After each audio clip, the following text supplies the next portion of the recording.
And welcome back to EWTN's Gavel to Gavel coverage of the public sessions of the U.S. Bishops' 2015 Fall General Assembly. And I'm Doug Keck for EWTN.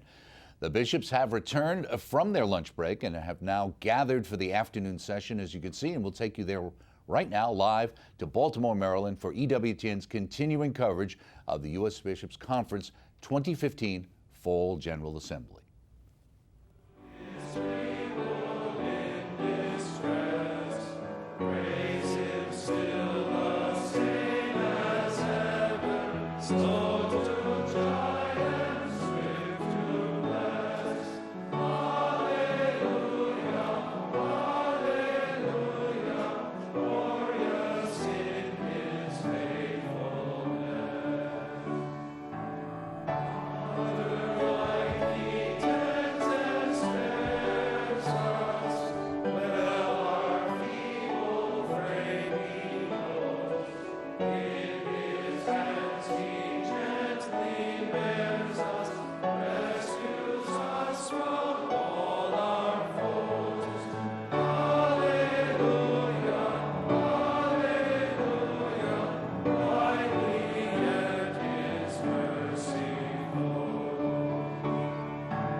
They are happy who live by the law of God.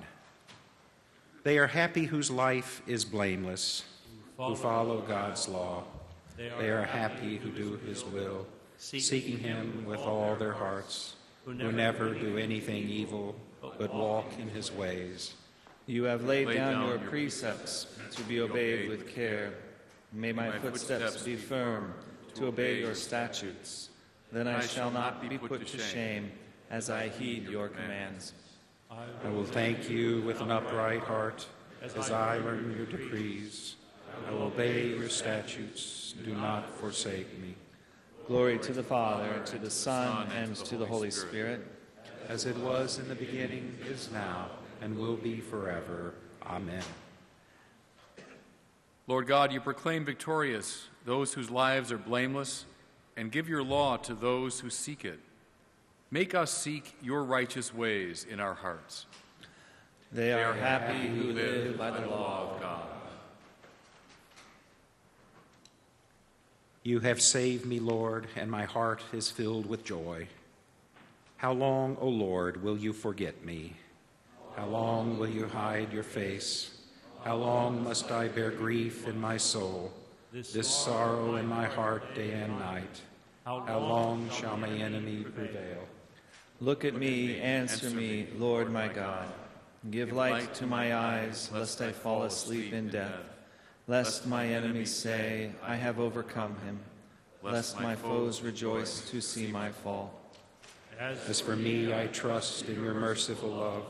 Let my heart rejoice in your saving help. Let me sing to the Lord for his goodness to me, singing songs to the name of the Lord the Most High. Glory to the Father, and to the Son, and to the Holy Spirit. As it was in the beginning, is now, and will be forever. Amen. Saving God, by the resurrection of your Son, you've given light to our eyes, and they shall not sleep in death forever. Look upon the sufferings of your church, so that our hearts may rejoice in your saving help, and sing you songs of praise. You have saved me, Lord, and my heart is filled with joy.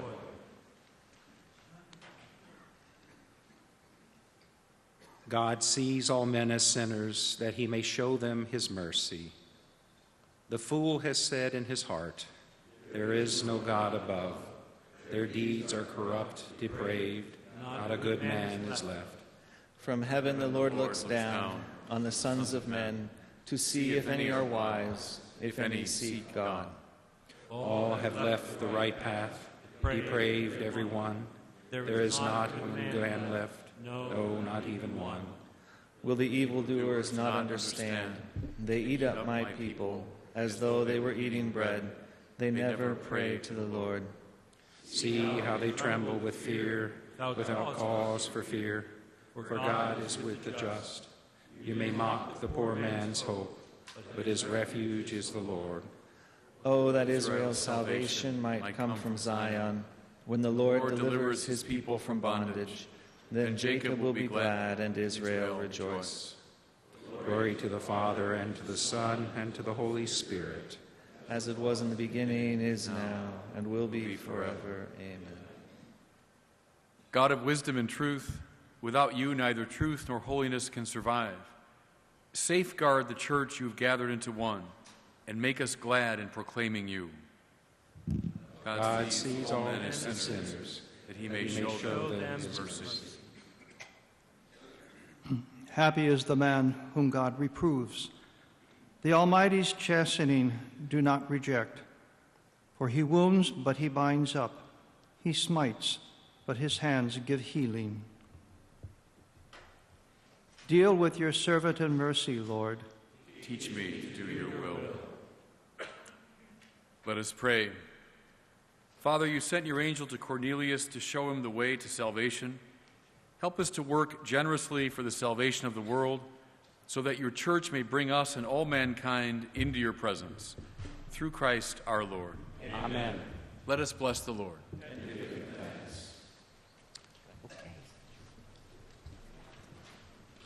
Thank you, bishops. We have a full afternoon, and I thought we might begin, with your permission, by announcing some of those elections we had. Do you remember that we took elections this morning? Okay. We don't have all of them completed because we want them to be crystal clear. However, the ones we have, I'll ask Monsignor Jenkins now to announce. Thank you, Archbishop. Chairman-elect, Committee on Catholic Education, Archbishop Robert Carlson, 106. Bishop George Murray, 132. Bishop Murray has been elected.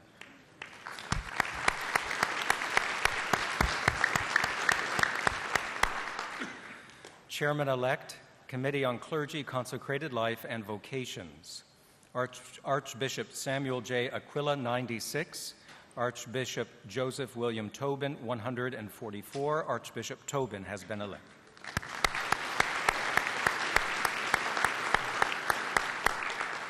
Chairman-elect, Committee on Divine Worship, Bishop John O. Barris, 114. Archbishop Wilton Gregory, 124. Archbishop Gregory has been elected.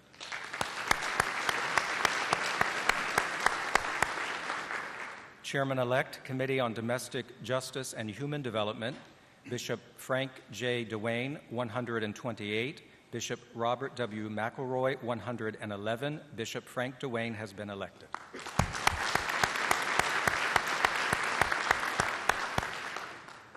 Chairman-elect, Committee on Laity, Family Life, and Youth, Bishop Frank J. Cajano, 98. Archbishop Charles J. Chaput, 141. Archbishop Chaput has been elected.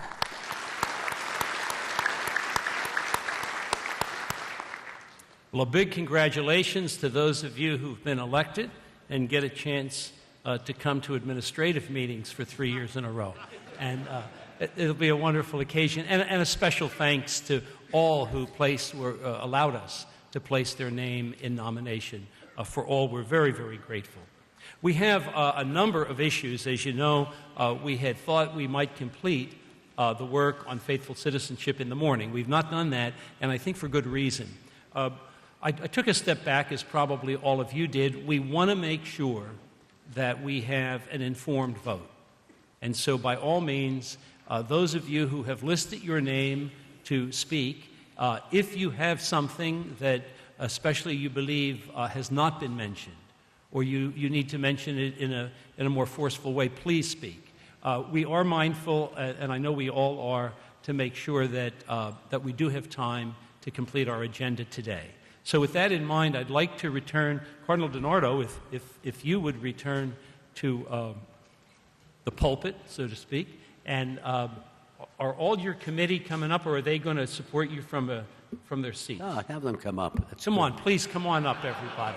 Why not? Come on up. Now, let's see. There were 5 people who had asked to speak prior to our break. That would be Bishop Rosazza, Bishop Stephen Blair, Bishop DiMarzio, Archbishop Sample, Bishop Murphy. Please, by all means, as I call your names, speak, and we'll be mindful of the economy of time that we need. So Bishop Rosazza, followed by Bishop Stephen Blair. Thank you, Archbishop. I think it's a good document. I hope it passes. I must admit that Bishop McElroy's intervention did open my eyes, that those 2 issues are so pressing. The poverty in our world that our Holy Father is emphasizing, as has been said, and also the question of climate change and the fear that people will read the document, which is very balanced, in an unbalanced way and put forward their own agendas, as we've seen done in the past. Question, we've done things like this in the past, to take our major document and do a précis of it, or an abbreviated version of it that would make it much more accessible to the people. I don't know if that is a possibility.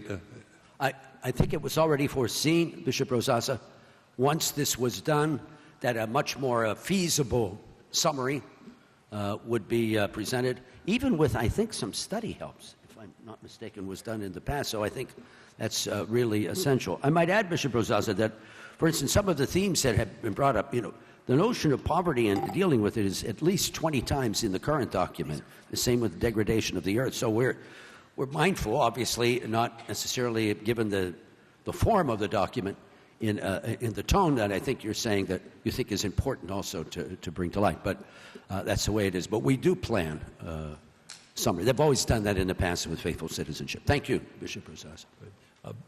Bishop Stephen Blair, followed by Bishop DiMarzio.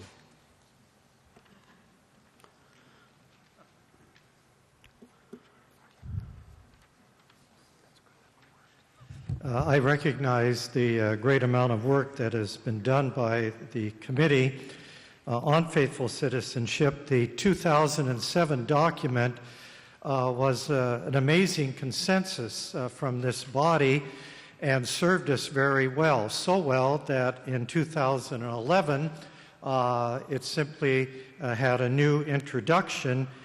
But I do believe that has been said by others that the times have dramatically changed. And I believe that all the additions, which are very good additions, but have made the document cumbersome, it's made it excessively lengthy.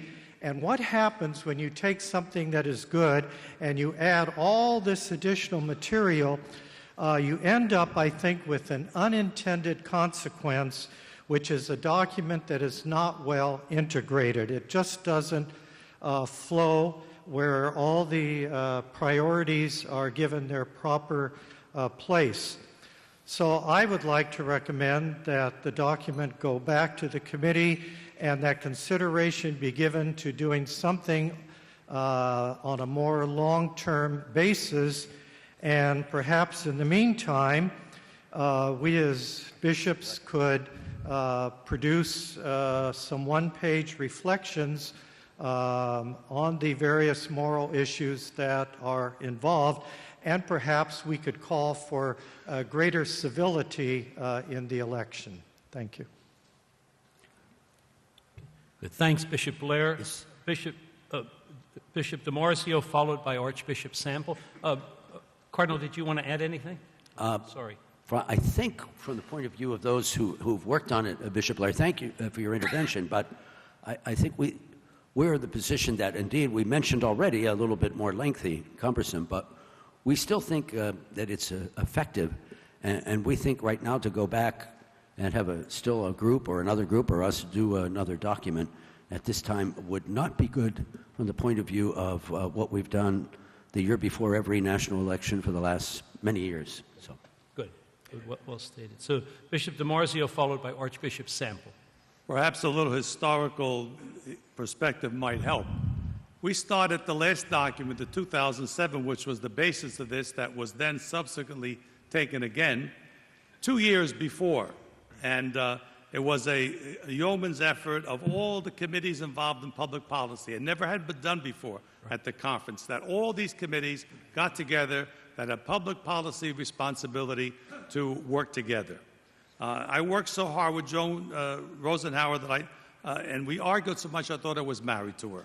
It was really an effort over 2 years to be able to get this done. So don't think you can put this back and get it done by the next couple of months. We have to look at what this is about. It's formation of conscience. We have to believe that people really can form their own conscience and that they can figure out the priorities. It's no secret in this world what the church teaches. Pope Francis has brought to the attention of the world the issues of Laudato Si and other things. People know about abortion, about assisted suicide. No secret what the church teaches. But let the people form their conscience, give them understanding of the virtue of prudence that they have to make decisions. In this political morass that we have, good luck of making good informed decisions. We need to do things about getting our people to vote. If you look at your voter registration, which are public records, and your own registration of people, you will see that the faithful Catholics just don't vote.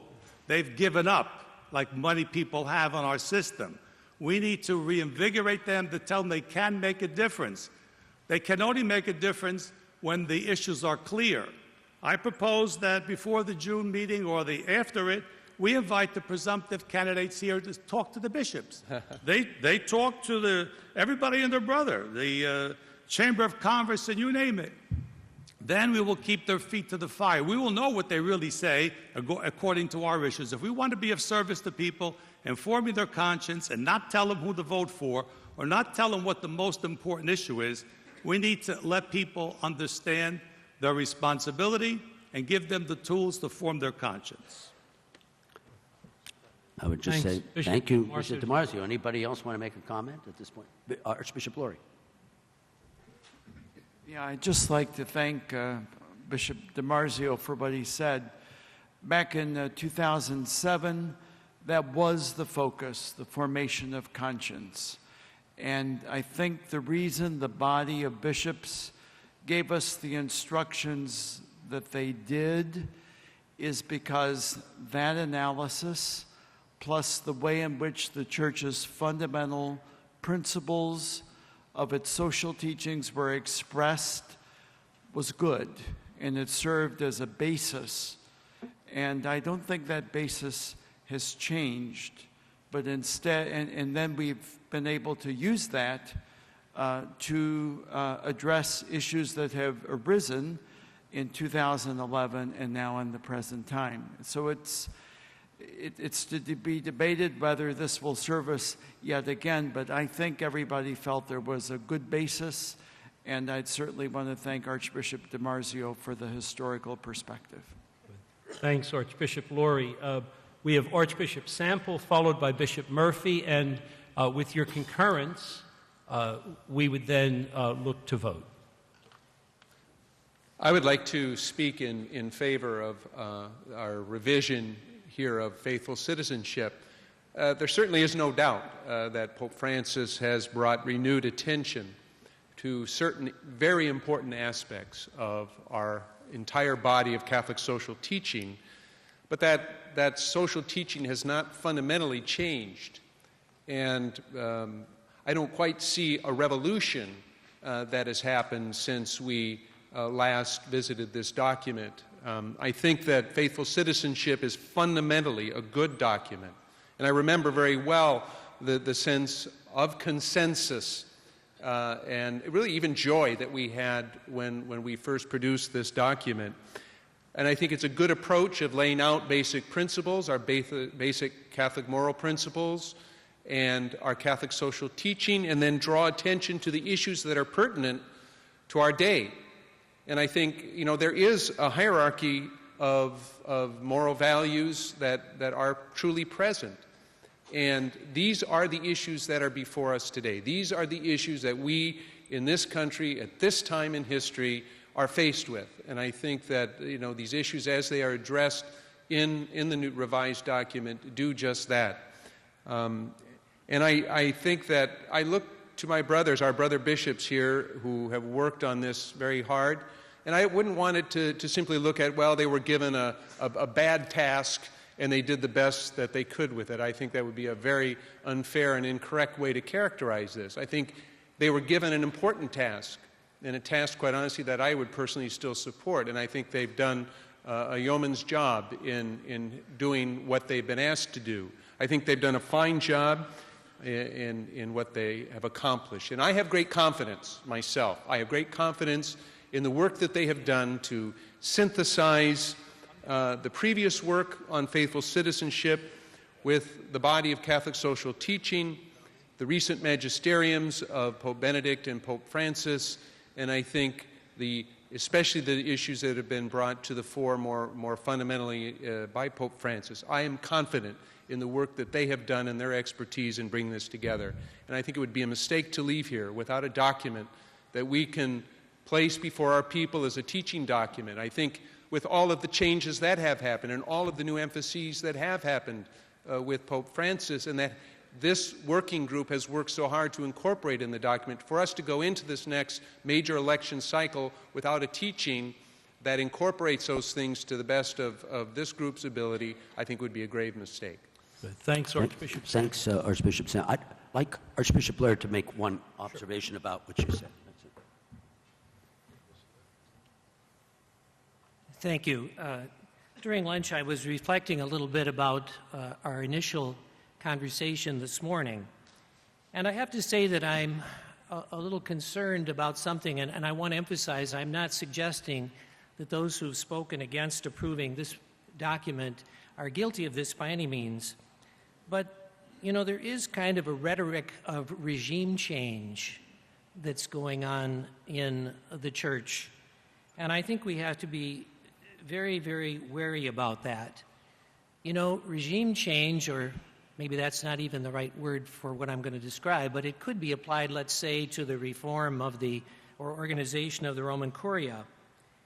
But when it comes to the faith and to morals, I'm reminded very much of what Pope Benedict said about the hermeneutic of continuity, not the hermeneutic of discontinuity. And I think that really needs to be emphasized. Pope Francis certainly has a dynamic and new insight that he's given to us, a new challenge. And I think we all recognize that the world of 2015 is not the world of 2005. And in the future, something like faithful citizenship has to be looked at very closely and carefully. But whenever in the media or elsewhere an attempt is made to invoke Pope Francis to downplay or somehow repudiate the totality of the Church's witness to hard teachings, I think we have to be careful not to be associated with that or unwittingly be caught up in it. I think a perfect example is, later this afternoon, I'm supposed to speak to you about the Jubilee of Mercy. And I have at hand the text the Holy Father wrote about the indulgence, but he said very clearly in there, the tragedy of abortion is experienced by some with a superficial awareness as if it were not really realizing the extreme harm that such an act entails. But immediately after, the Holy Father talks about granting all priests the ability to absolve this serious sin. In other words, it's upholding the teaching, not minimizing it, but at the same time exercising mercy. I think this is really the heart of Pope Francis's message. So mercy to sinners does not vitiate the witness we have to give as pastors of the Church. Faithful citizenship is not about pastoral care of sinners. It's about our witness that the law and government are meant to uphold what is right and true and just in the face of today's very serious moral challenges. So I certainly, as a member of the team involved in this, want to speak very much in favor of our accepting it. Thank you. Good. Archbishop Blair, thank you so very much. I'm going to ask if Bishop Murphy might have, you were listed, would you wish to speak? And then ask if, Cardinal, if you would give some closing summation so that we can, with your concurrence, have the vote. I've always tried to be very brief, and I will be this time as well, because while I go back to when we first moved away from the A to Z approach to everything that has brought us to this one, I just rise to say that I very much support this document. I think Bishop McElroy has given us a very good lesson in terms of how important Pope Francis's teaching is. But as I reflect on the whole continuity of Catholic social teaching that I used to be a little bit involved in, you see so very often something that is begun by one that then in another time gets developed in a deeper way by another pontiff. One example, just to use one, would be Pacem in Terris, where rights and responsibilities were brought to the fore by John in a very classical sense. But then when you get to John Paul II, when human rights became such an extraordinary thing, an extraordinary challenge to every society, John Paul II had the ability to deepen it theologically and broaden it in terms of its applicability. And I think that's what I think you've tried to do, and I think successfully have done, in bringing together what you have of both the current Pope and the previous Pope's magisterium. One quick thing, and I just use that as an example. What does the Church say about Catholic social teaching in the public square? What is crossed out is 7 key themes from the last one. What you have in is 4 basic principles of Catholic social teaching.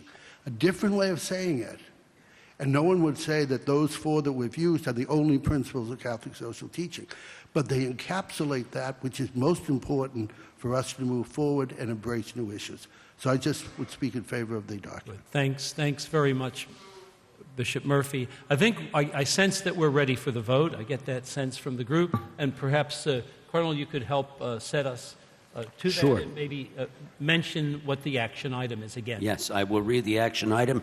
Prior to it, express my deepest gratitude to all of the chairs of the committees and ad hoc committees who have been present throughout this 17, 18 months. They're a diverse group of bishops. That we reached consensus is already in itself significant. I think we have a good document to present to you with its imperfections. It has a history, but it also has currency, and I think it is very, very good at teaching. So thank you, brother bishops, and with that in mind, I'd like to pose the question. Wonderful. Please. Do the members approve the limited revision of the 2007 document Forming Consciences for Faithful Citizenship? Again, brothers, we need 2/3 of the conference vote, not simply 2/3 of those of us present, but 2/3 of the conference vote. So we'd ask you to vote now by your, what color is the, it's this unforgettable color. So please vote with the deep blue color, and we will have them collected. One vote for the... We did the first vote. Oh, we did the intro? Oh, yeah. That's right. Yeah. We did. As you're voting, please join me in giving deep appreciation to Cardinal DiNardo and each member of this working group.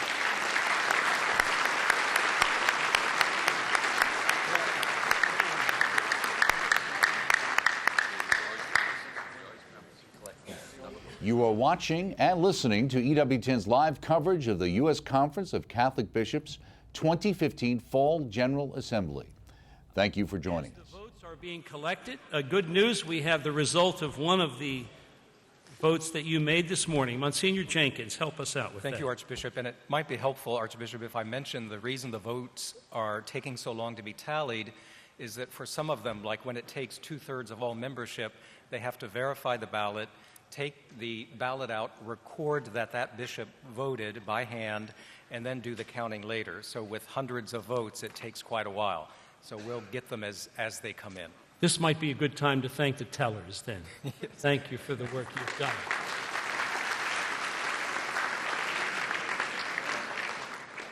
This is the Chairman-elect Committee on Migration. Archbishop Jose H. Gomez, 140. Archbishop John C. Wester, 58. Bishop Anthony B. Taylor, 21. Archbishop Gomez has been elected.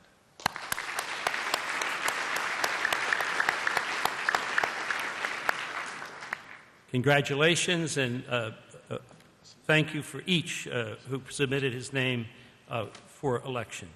I'd like to now call on Cardinal Wuerl to give a report and an action item regarding the Basilica of the National Shrine of the Immaculate Conception. And I understand Monsignor Rossi may be joining you. Good. Thanks, Cardinal.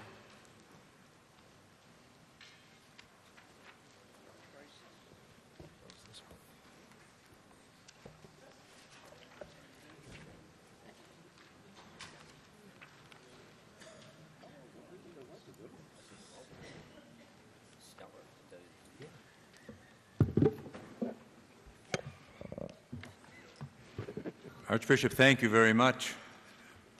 Dear brothers, this afternoon I come before you as the chairman of the Board of Trustees of the Basilica of the National Shrine of the Immaculate Conception. During the 2014 meeting of the Shrine Board of Trustees, the decoration of the central dome of the upper church with mosaic art was prioritized in preparation for the 100th anniversary of the placing of the shrine foundation stone in 2020. This work will bring to completion the architectural plan prepared in 1920 as the shrine began construction. In 2005, the shrine initiated the process of completing the great upper church with the decoration of the two domes above the nave, starting with the Redemption Dome, and then in 2007, the Knights of Columbus Incarnation Dome. And then in 2013, the vaulting of the ceiling of the South Gallery organ loft was completed, was installed. So the only remaining piece of work to be done in our national shrine is the central dome. Now, this dome will depict the Holy Trinity and Our Lady under the title of Immaculate Conception, with a procession of saints around the dome. Saints that are associated with our country and with the shrine. For example, St. John the 23rd, St. John Paul II, Blessed Mother Teresa, and the newly canonized St. Junipero Serra. The central dome rises 153 feet above the main floor, and it covers nearly 20,000 square feet. It's 5 times the size of the adjacent domes that I just mentioned. Accordingly, the cost is going to be 5 times the amount of those other domes. As you know, the National Shrine was established by the bishops of the United States at the conclusion of the Council of Baltimore, during which the bishops declared that Mary, under the title of the Immaculate Conception, would be the patroness of our nation. And since the placing of the cornerstone of the shrine in 1920, the bishops have served as the overseers of the shrine. In fact, the administrative committee of the conference forms the corporation known as the Basilica of the National Shrine of the Immaculate Conception.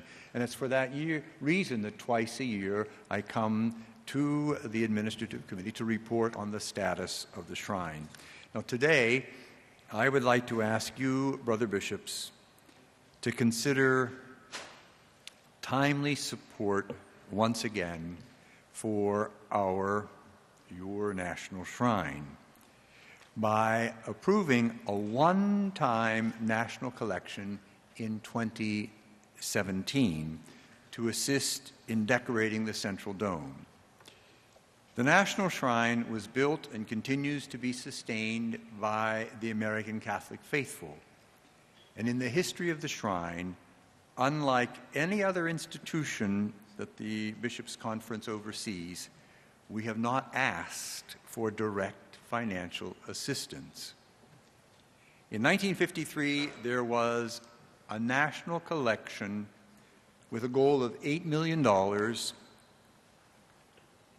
build the Great Upper Church. At that time, there were 127 dioceses that responded.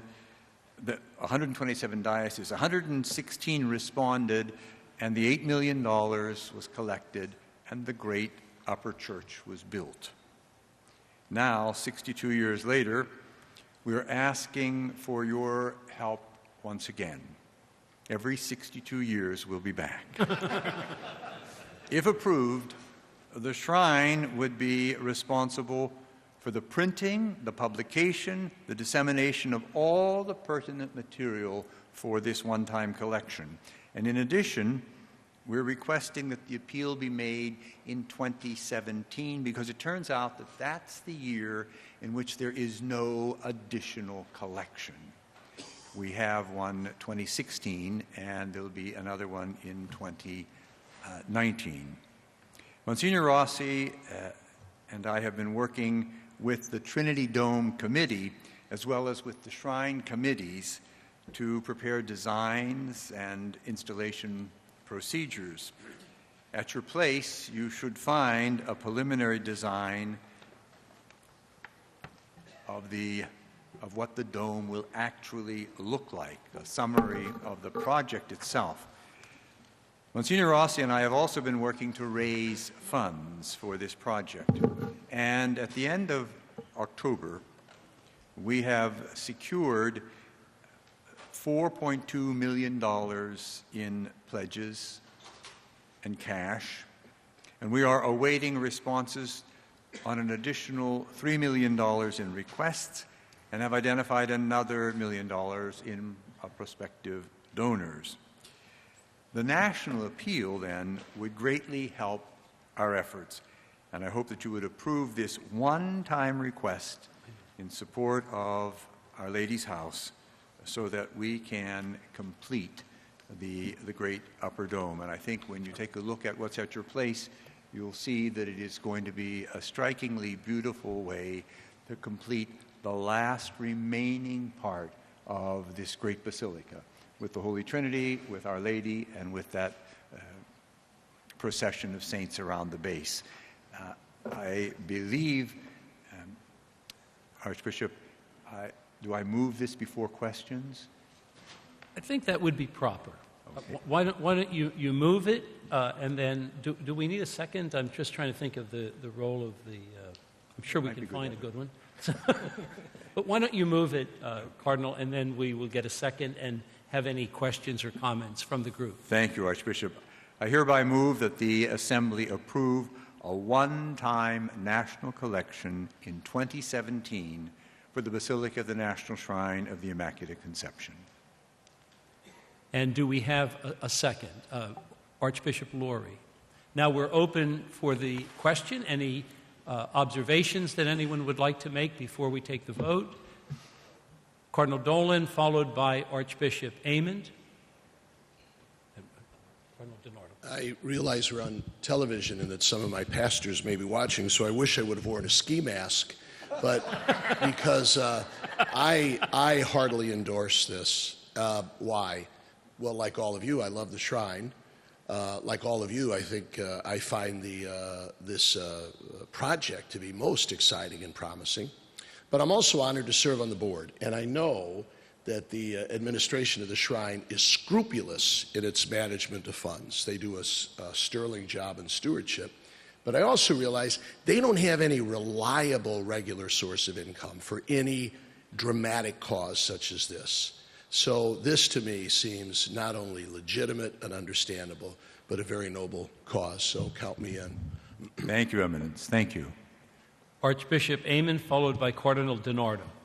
Thank you. I stand in support of the project. While none of us are looking for more second collections, this is a very worthy cause, and I'm constantly amazed at the number of people who come back from Washington and say that they have visited the shrine, and it really is a place of pilgrimage for them.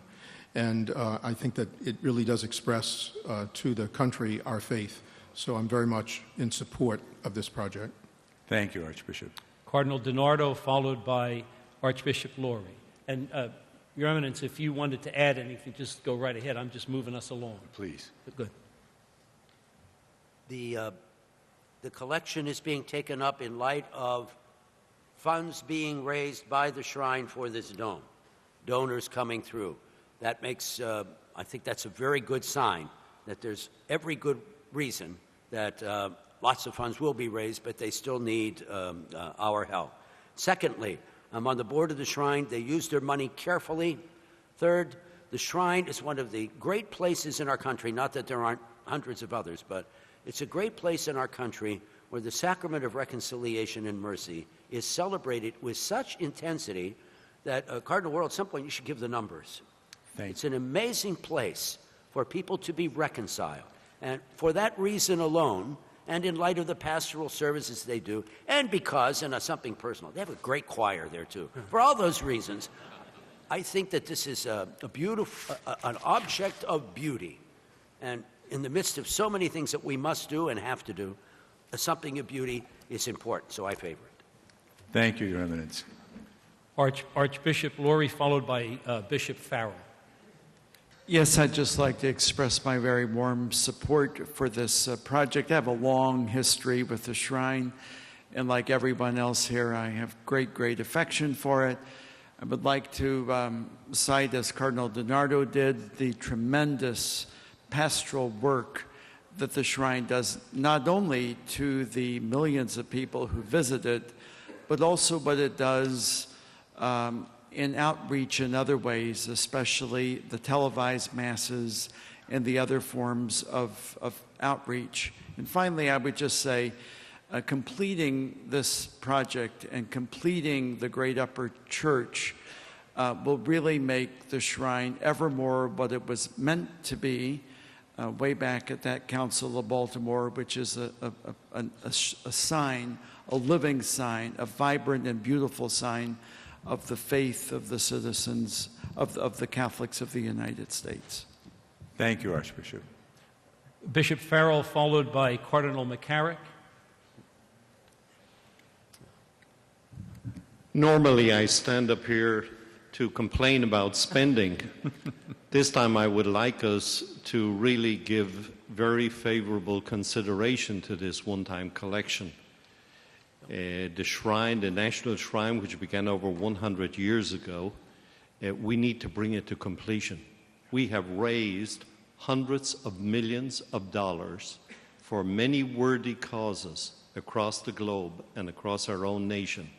It is time that we finished what was begun over 100 years ago, and I would hope that we would all support this one-time effort to raise the funds to complete the shrine.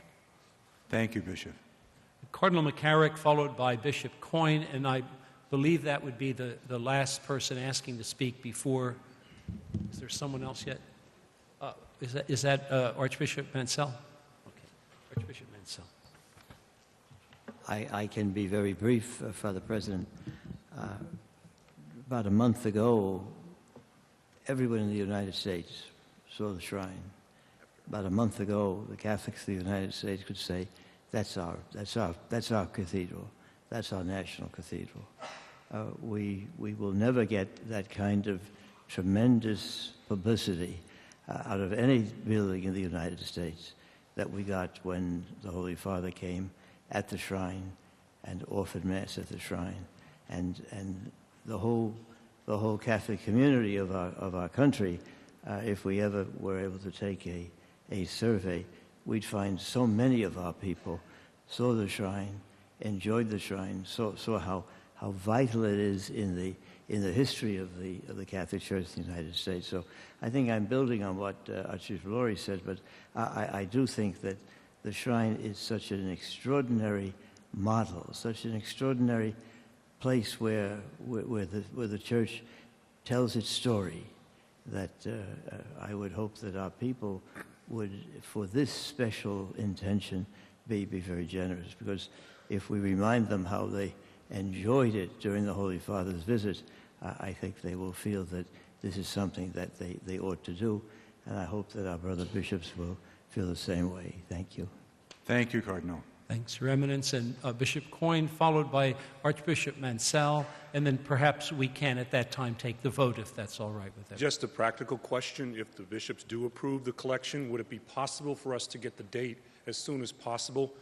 Because any of us who are out there through the Committee on National Collections, for example, because you go to put it in your diocesan schedule and they say, oh, the envelopes have already gone out for 2025. You know, so it just gets difficult to get these things forward with the publishers and printers. Thank you for raising it. We'll probably be ready this afternoon, depending on the vote.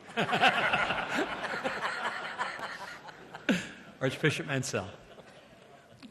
I chair the Finance Committee of the National Shrine. It's composed of 10 members, highly skilled in finance and accounting and investments and in law. They applaud the strong transparency of the financial operations of the shrine. In fact, our auditors, Keith Morrick and Mitchell, KPMG, give it the highest accounting grade it can give to any organization. It's a very highly commentary on the workings of the shrine. Our committee believes that to do the work now makes much more sense than putting it off, because it'll be much more expensive later on. So our committee votes unanimously to recommend the resolution be passed at this meeting. Thank you very much. Archbishop, thank you. Thank you very much for your service to the shrine. Your Eminence, then I think we're ready for the vote, and if you would be willing to repeat the motion, and then we would have the vote. Thank you. I move on behalf of the shrine that this assembly approve a one-time national collection in 2017 for the Basilica of the National Shrine of the Immaculate Conception. And Your Eminence, this would be limited to diocesan and eparchial bishops, and we'd ask you to use what you now become expert on, the paper ballot. Thank you.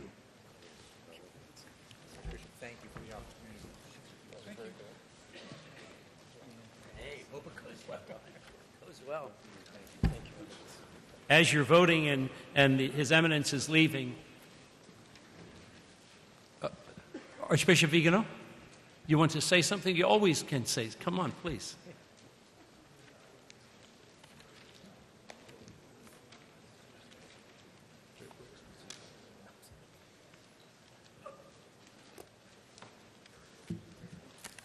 So I just would say that now you have already voted, so that I will thank Monsignor Rossi and Cardinal Ward for inviting me to celebrate at the Shrine of Immaculate Conception for the Great Feast.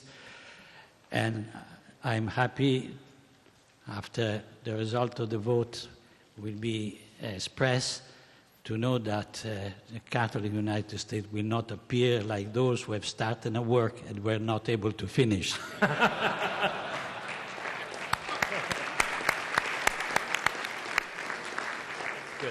Good. Cardinal Wuerl, allow us to have that applause as a sign of our gratitude to you for the leadership that you have given to the shrine. It is our shrine, as you said. Thank you. Yes. Good news, we have another final voting tabulation coming in. This seems like election night. This is the Board of Directors, Catholic Relief Services. Bishop James V. Johnston, 165. Bishop Gregory John Mansour, 207. Bishop Arthur J. Saratelli, 163. Archbishop Joseph W. Tobin, 117. Bishop Joe S. Vasquez, 143. Bishop James S. Wall, 141. So the four that are elected are Bishop James V. Johnston, Bishop Gregory John Mansour, Bishop Arthur J. Saratelli, and Bishop Joe S. Vasquez. Please join me in congratulating them. And as they do so, this is timely to ask Archbishop Coakley and Sean Callahan to come forward for a presentation by Catholic Relief Services. Oh, and Joan. Good. Joan, you were mentioned already earlier today, so come on.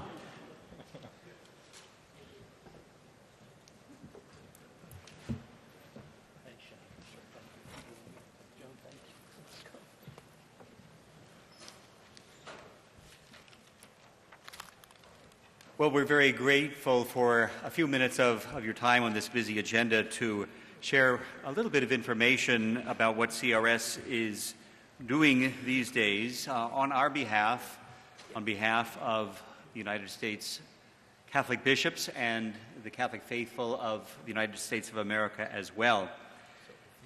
It's amazing to me to recognize the broad reach of CRS. In 2014, we were present serving in over 100 countries around the world and reached and had an impact on 85 million persons. That's quite an impact. The present moment in history in which we live is quite significant. Even as we speak, there are over 60 million people who have been displaced from their homes by natural and man-made disasters, various crises, very often separated from their families. And we are all being called, as our Holy Father has recently made clear, to open our hearts and to even open our homes to make them feel welcome, to welcome those who are most in need. Recently, the Holy Father issued his beautiful encyclical letter, Laudato Si, on care for our common home. In that encyclical letter, our Holy Father makes clear that we cannot separate care for creation from our care for the poor. Instead, he calls us to embrace what is referred to as an integral ecology. And I know that this very principle has been aptly stated recently by Archbishop Kurtz and the presidents of other regional bishops' conferences in an appeal to the negotiators of the COP21 conference that will soon take place in Paris. CRS is responding to these and many other crises, circumstances around the world, and they're doing so always on behalf of and in the name of the Catholic Church in the United States and consistent with its teaching. At this time, I would like to welcome two of our colleagues from CRS, Mr. Sean Callahan and Mrs. Joan Rosenhauer, to provide a brief update on some of the work that CRS is doing that strengthens families and enriches creation and the environment in which we live. So at this time, I would like to invite Sean to speak to us briefly, and we'll take it from there. Thank you, Your Excellency. A few weeks ago, I was on the Serbia-Croatian border in a small town called Šid. I was with a group of Orthodox, Muslim, and Catholic workers in a region that had only a short time ago been mired in ethnic and religious conflict.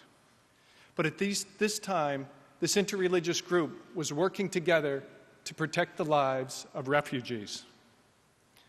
As I was standing there, a young mother came up to me and handed me her 6-month-old son while she tended to her other children.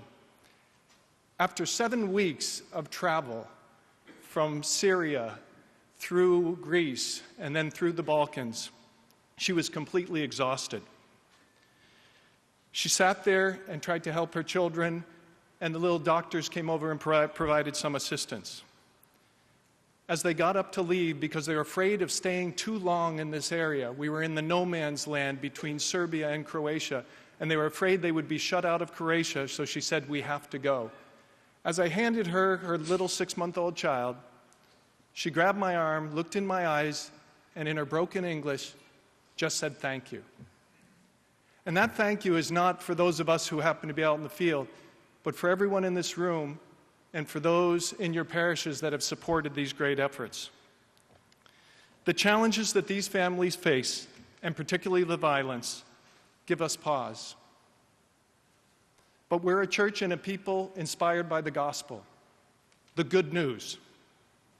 Like Eleazar, who stayed steadfast to his beliefs, or Zacchaeus, who gave up all he had to follow Jesus, we also must share the bounty of our gifts and let the world know that there is hope in humanity. I'd like to take this moment to show you a 2-minute video on some of the work that you're supporting overseas.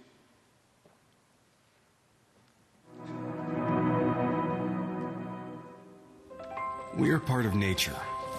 We are not here alone. We rely on each other and our earth to put down roots and grow. Laudato Si encourages us to see the whole picture. On any given day, that picture can be one of absolute beauty or one of despair. At Catholic Relief Services, we see a picture of hope daily. For more than 70 years, we've been treated to a picture of resiliency from the 85 million people we serve in more than 100 countries. Our world is always changing, but our commitment to promote human dignity has not. It's in our nature. CRS's collaborative work with families is enrichment for our earth. Teaching families to tend to their soil grows gardens, crops, incomes, and lives. In all seasons, we believe we are in this world together, during times of abundance and times of struggle. We know we must work together and build relationships with each other and with our earth to not only survive, but thrive. Our work helps people recover. From the fields of Nicaragua as farmers adapt their crops after disease, to the mountains of Nepal as families find shelter and opportunity after disaster. Our work does not stop. We work to build families and connections, growing stronger crops after drought, or constructing a house that can withstand nature's latest attempt of destruction. We teach others to protect natural resources so everyone can benefit. The poor we serve enrich us by their dedication to adaptation. We celebrate their ability to grow in some of the Earth's most challenging environments. At CRS, we try to make those challenges a little easier. Together. Recover, build, grow. The path of prosperity may be different for each community we serve, but by protecting our common home, we are connected by one common mission.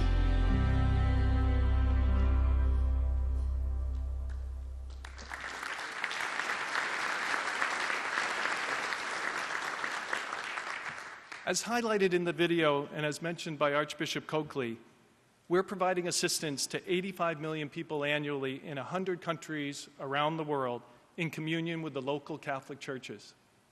And we shouldn't just pass over that number.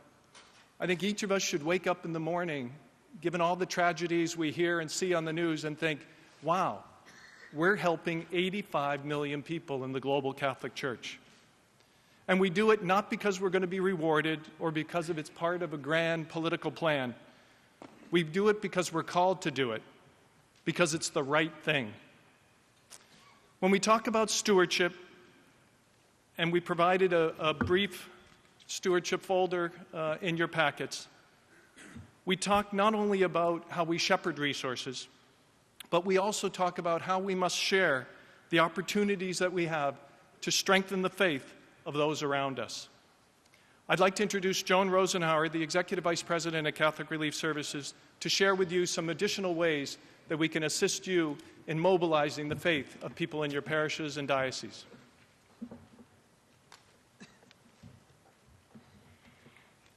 I think I should begin by assuring Bishop DiMarzio and stating for the record that my husband never wondered who I was married to, though I did enjoy working with you and even arguing with you, Bishop DiMarzio. At CRS, we want not only to bring to life the Church's teaching through our work overseas, but our board has asked us to work with you because we are your agency to help the Catholic community in the United States learn about and respond to Catholic teaching, especially our teaching on the importance of caring for our brothers and sisters who are poor, and as Pope Francis has reminded us, our concern for all of God's creation. We're collaborating with Catholic organizations in the United States and the Caritas Network around the world to provide resources for families and parishes and schools and universities, letting them know how people around the globe are already suffering because of environmental degradation, and giving them prayers as well as lesson plans and other materials for learning and action.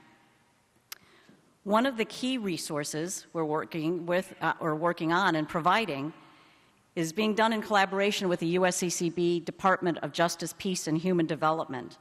We're creating opportunities for people to support U.S. policies that promote environmental protection and support programs to help the poorest people on Earth adapt to the changing weather patterns and other dimensions of environmental degradation that are already threatening their lives and livelihoods. A couple of weeks ago, I was at a workshop on Laudato Si for high school and college students. It was packed. There were young people sitting on the floor, filling the aisles around the sides and spilling out of the room. And the first thing I did was to ask how many of them had actually read Laudato Si. And essentially every hand in the room went up. Now, how often do we have young people like that enthusiastically reading papal encyclicals? We want to make the most of that excitement and enthusiasm. But these Laudato Si resources are part of a much broader effort to provide a wide range of ministry resources for prayer, formation, and action that help Catholics in the U.S. respond to the gospel call to see Christ in the poorest of the poor and care for them with compassion and mercy. I find that our Catholic people want to live their faith more fully and want to make a difference in the world. Those of you who have traveled with CRS, and we're hoping more and more of you will, know how impressive and touching it can be to see the work that is being done on behalf of the Catholic community in the U.S. around the world. I wish every Catholic knew and could be proud of the wonderful works of mercy and justice that they're a part of. That's what our resources help Catholics learn about and get involved in. I hope most of you are familiar with, of course the technology isn't quite working, but okay, there we go. I hope most of you are familiar with CRS Rice Bowl, our Lenten program. Our goal is for you and the people in your dioceses to find that CRS Rice Bowl is a great Lenten faith formation and faith enrichment program that helps families deepen their Lenten spiritual journey as they join together in prayer, fasting, and almsgiving. It includes the little box, but it's so much more than the little box. We also have a global high school program that helps Catholics in the United States, or Catholic high schools in the United States, there we go, support young people who want to make a difference in the world, to learn how they can do it as an act of faith and through their church. We also have a college student program. There we go. We have a college student ambassador program through which young people and young adults on 75 campuses across the country are mobilizing their friends, often using social media, to bring their faith to life by helping people who are suffering around the world. And we have a parish ambassador program. One back, John. Thank you. To help develop new parish leaders who will bring our shared mission of love and mercy to those in need globally into the life of their parishes. This initiative is being prototyped by 3 dioceses, Boston, Cleveland, and Seattle. So thank you, Cardinal O'Malley, Bishop Lennon, and Archbishop Sarton, and we hope soon to be working with many more of you. So the point is that we want to help the Catholic community deepen their commitment to an essential dimension of what it means to be a disciple of Christ, bringing his love to those who are suffering most in our world. We especially want to help young people, young Catholics, stay inspired by and enthusiastic about their faith and their church. One of the most encouraging things I've heard about is that we have young people who are a part of our campus ambassador program who, when they graduate, are getting involved in their parishes as members of the Parish Ambassador Corps or through other CRS programs. So they're staying involved and active and even playing a leadership role in their parishes. We're so grateful for all the opportunities we have to work with you and your staffs and your clergy and your parishes and all the people in your diocese to advance this goal. We look forward to doing even more to work with you in the months and years ahead. Thank you.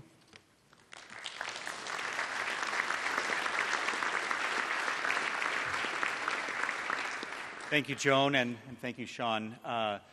Usually when CRS is privileged to have a few minutes of your time on the agenda, it's to talk about our essential work overseas, of which we are all rightly proud.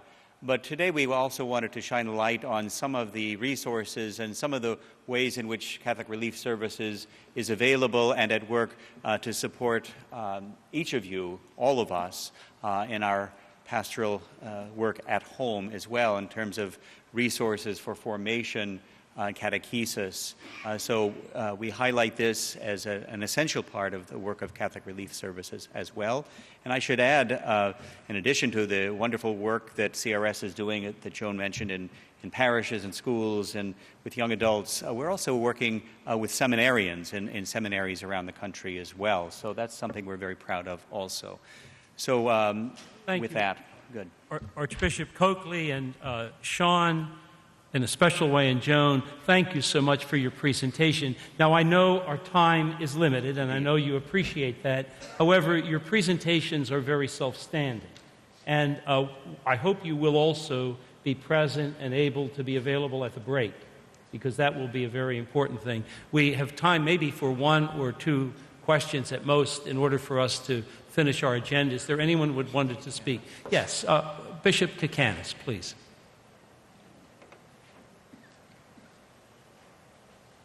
Thank you very much, Archbishop Coakley and Sean, and for your excellent presentations, and Joan as well.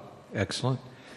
We know the fabulous work of CRS, and I know that all of us have been shocked and outraged at the tragic loss of innocent life in Paris, and we are hearing the reaction of people and fear that has developed among so many about whether or not we can accept Syrian refugees into our country. And I noticed that Bill O'Keefe, who is the policy director of CRS, gave a beautiful comment on MSNBC. And I wonder if somewhere, either in our policy work with CRS or in the conference, we're going to be saying something to assure people that all refugees are obviously not terrorists, and also we are concerned for refugees regardless of their religion. Thanks, let me say a word if I could. I know Archbishop, maybe you were going to present it. I thought that Bishop Elizondo was going to say something later. Will he be doing that? Good. Why don't we allow time for him to raise that? It's an excellent point. Please join me then in thanking Archbishop Coakley, Joan, and Sean.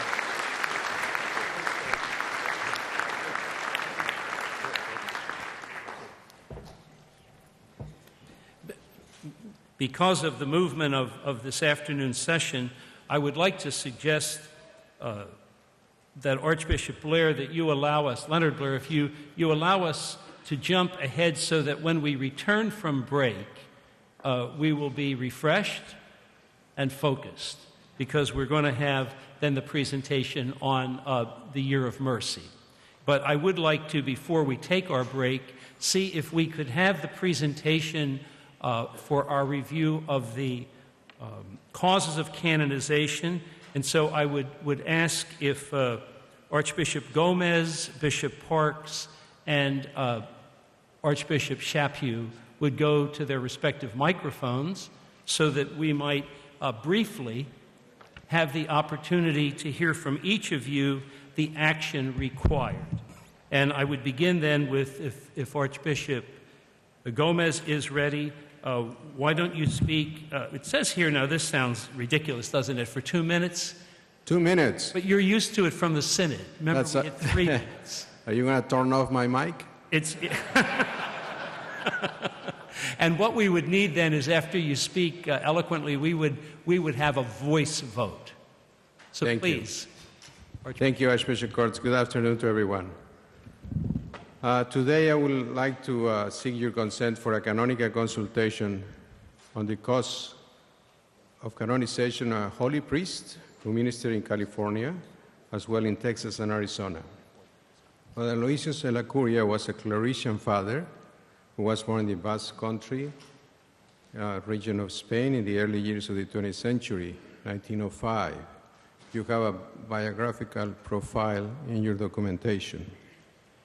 He came from a good Catholic family. He was one of 9 children, and he entered religious life at the age of 21. In the 1930s and 40s, he came to California, where he taught at several Claretian seminaries. He taught Greek and Latin and was known as a wise and patient confessor and a spiritual director. Through his pastoral guidance, he attracted many vocations to the priesthood and religious life. He was named Claretian Superior in California and was based in Los Angeles from the 1950s to the early 60s. He later became a parish pastor in Phoenix and San Antonio. In his ministry, he accompanied the sick and the dying with mercy and tenderness. He also promoted devotion to the scapular of the Immaculate Heart of Mary and spread the message of the apparitions of Fatima. He even founded a new religious congregation, the Missionaries of Fatima. There is already a popular devotion to him because he had a reputation for holiness and for inspiring others to seek holiness in their lives. He died in Los Angeles in 1981, and he's buried at Mission San Gabriel, which, by the way, was founded by our newest American saint, Saint Junipero Serra. So, my brothers, I'm supporting the Claretian Fathers and the Association for the Beatification and Canonization of Father Aloysius de la Curia in promoting his cause of canonization, and I ask your consent to advance his cause. Thank you for your attention and your consideration. Thanks, Archbishop Gomez, and it is a request for us to support your moving forward. Right. We need, it says here, a formal voice vote. So is there a motion to accept? Is that a motion? Is there a yellow card? So Bishop Troutman, please.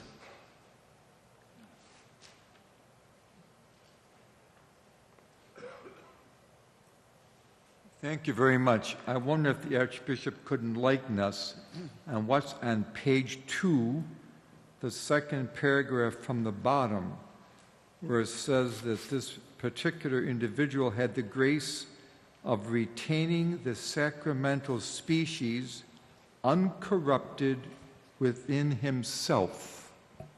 What does that mean? That's a good question. It's over my 2 minutes, so.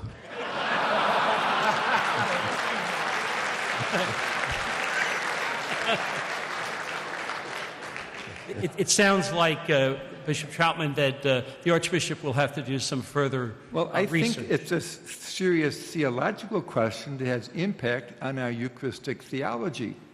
I don't think we should advance someone until that question is answered. Archbishop Gomez, do you have any comments beyond the 2 minute for the group?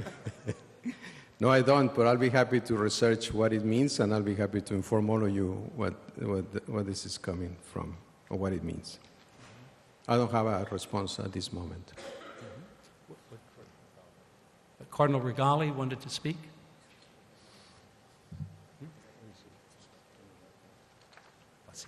I just wanted to mention, in regard to the Fama Sanctitatis that's mentioned for Father Aloysius, that I was in the seminary at the time that he was in Los Angeles. And so about 60 years ago, he was my confessor during the vacation time. So I had a good knowledge of him. I must admit I was very, very impressed, and also impressed by the reputation that he had, which was always exercised with a tremendous amount of simplicity and humility. His ability to help the sick.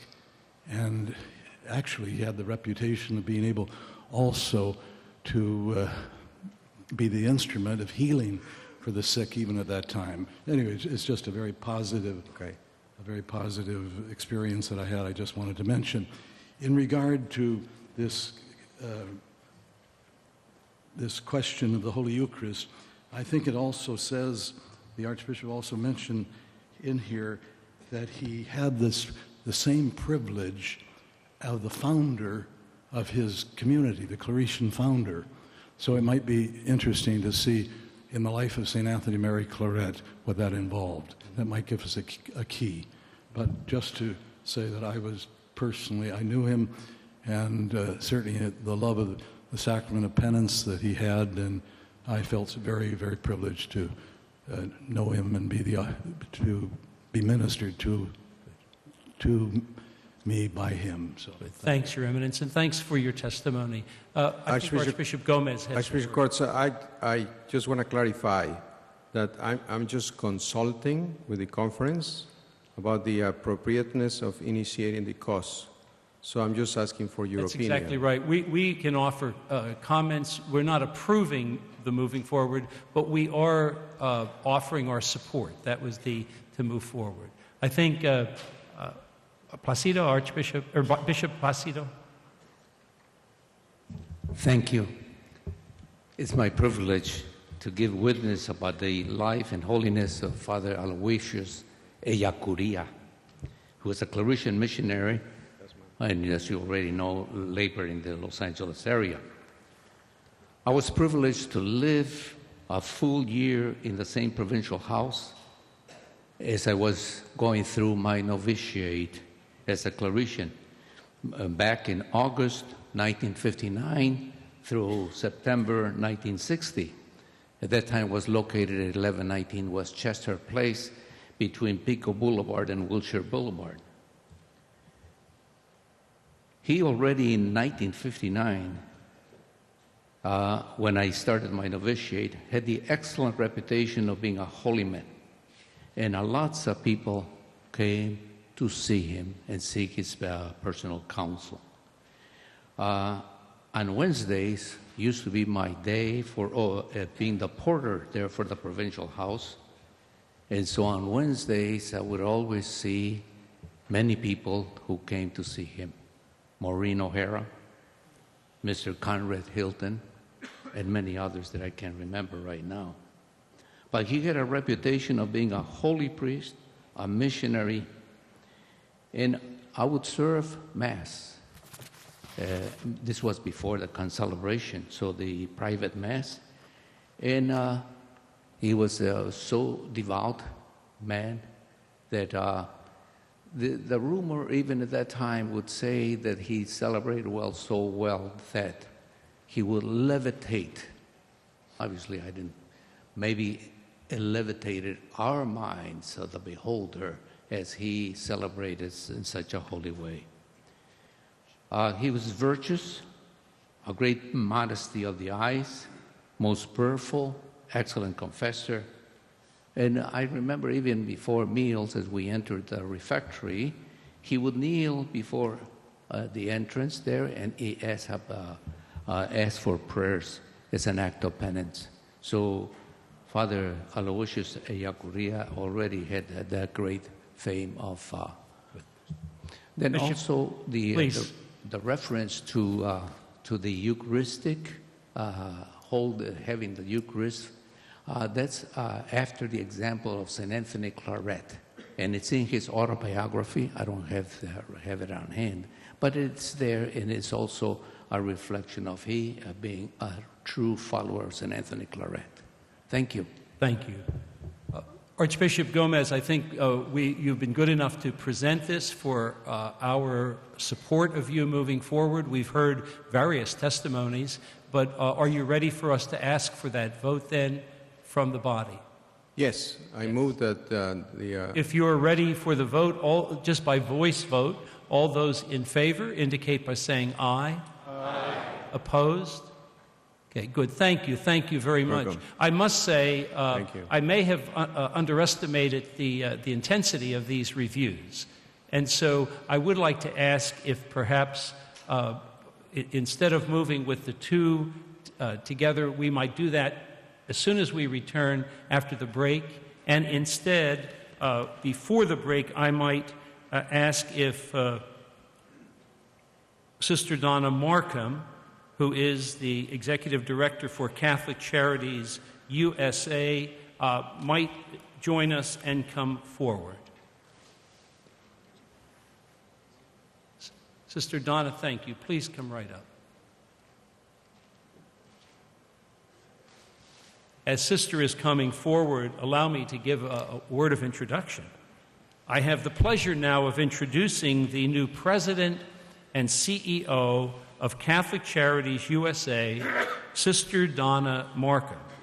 Sister Donna enjoyed a very distinguished career even before taking the helm at CCUSA. An Adrian Dominican sister with a doctorate in clinical psychology, Sister Donna brings a tremendous amount of experience and of knowledge to her new work, including from her recent time as president of the Behavioral Health Institute at Mercy Center. She has received many awards and accolades for her work over the years and served as prioress of the Adrian Dominican Congregation from 2004 to 2010. I do want to, first of all, make special thanks to Bishop Zubik, who is the Episcopal Liaison with Catholic Charities USA, and take a moment to recognize the strong collaboration that USCCB has had with CCUSA, which has grown even stronger over the last couple of years. This trend continues under Sister Donna's leadership, and we are truly grateful for the spirit of dialogue and cooperation that has resulted. The conference has often co-authored letters and visits to Capitol Hill with CCUSA on issues that deeply affect the most poor and the most vulnerable among us. Please join me in welcoming Sister Donna.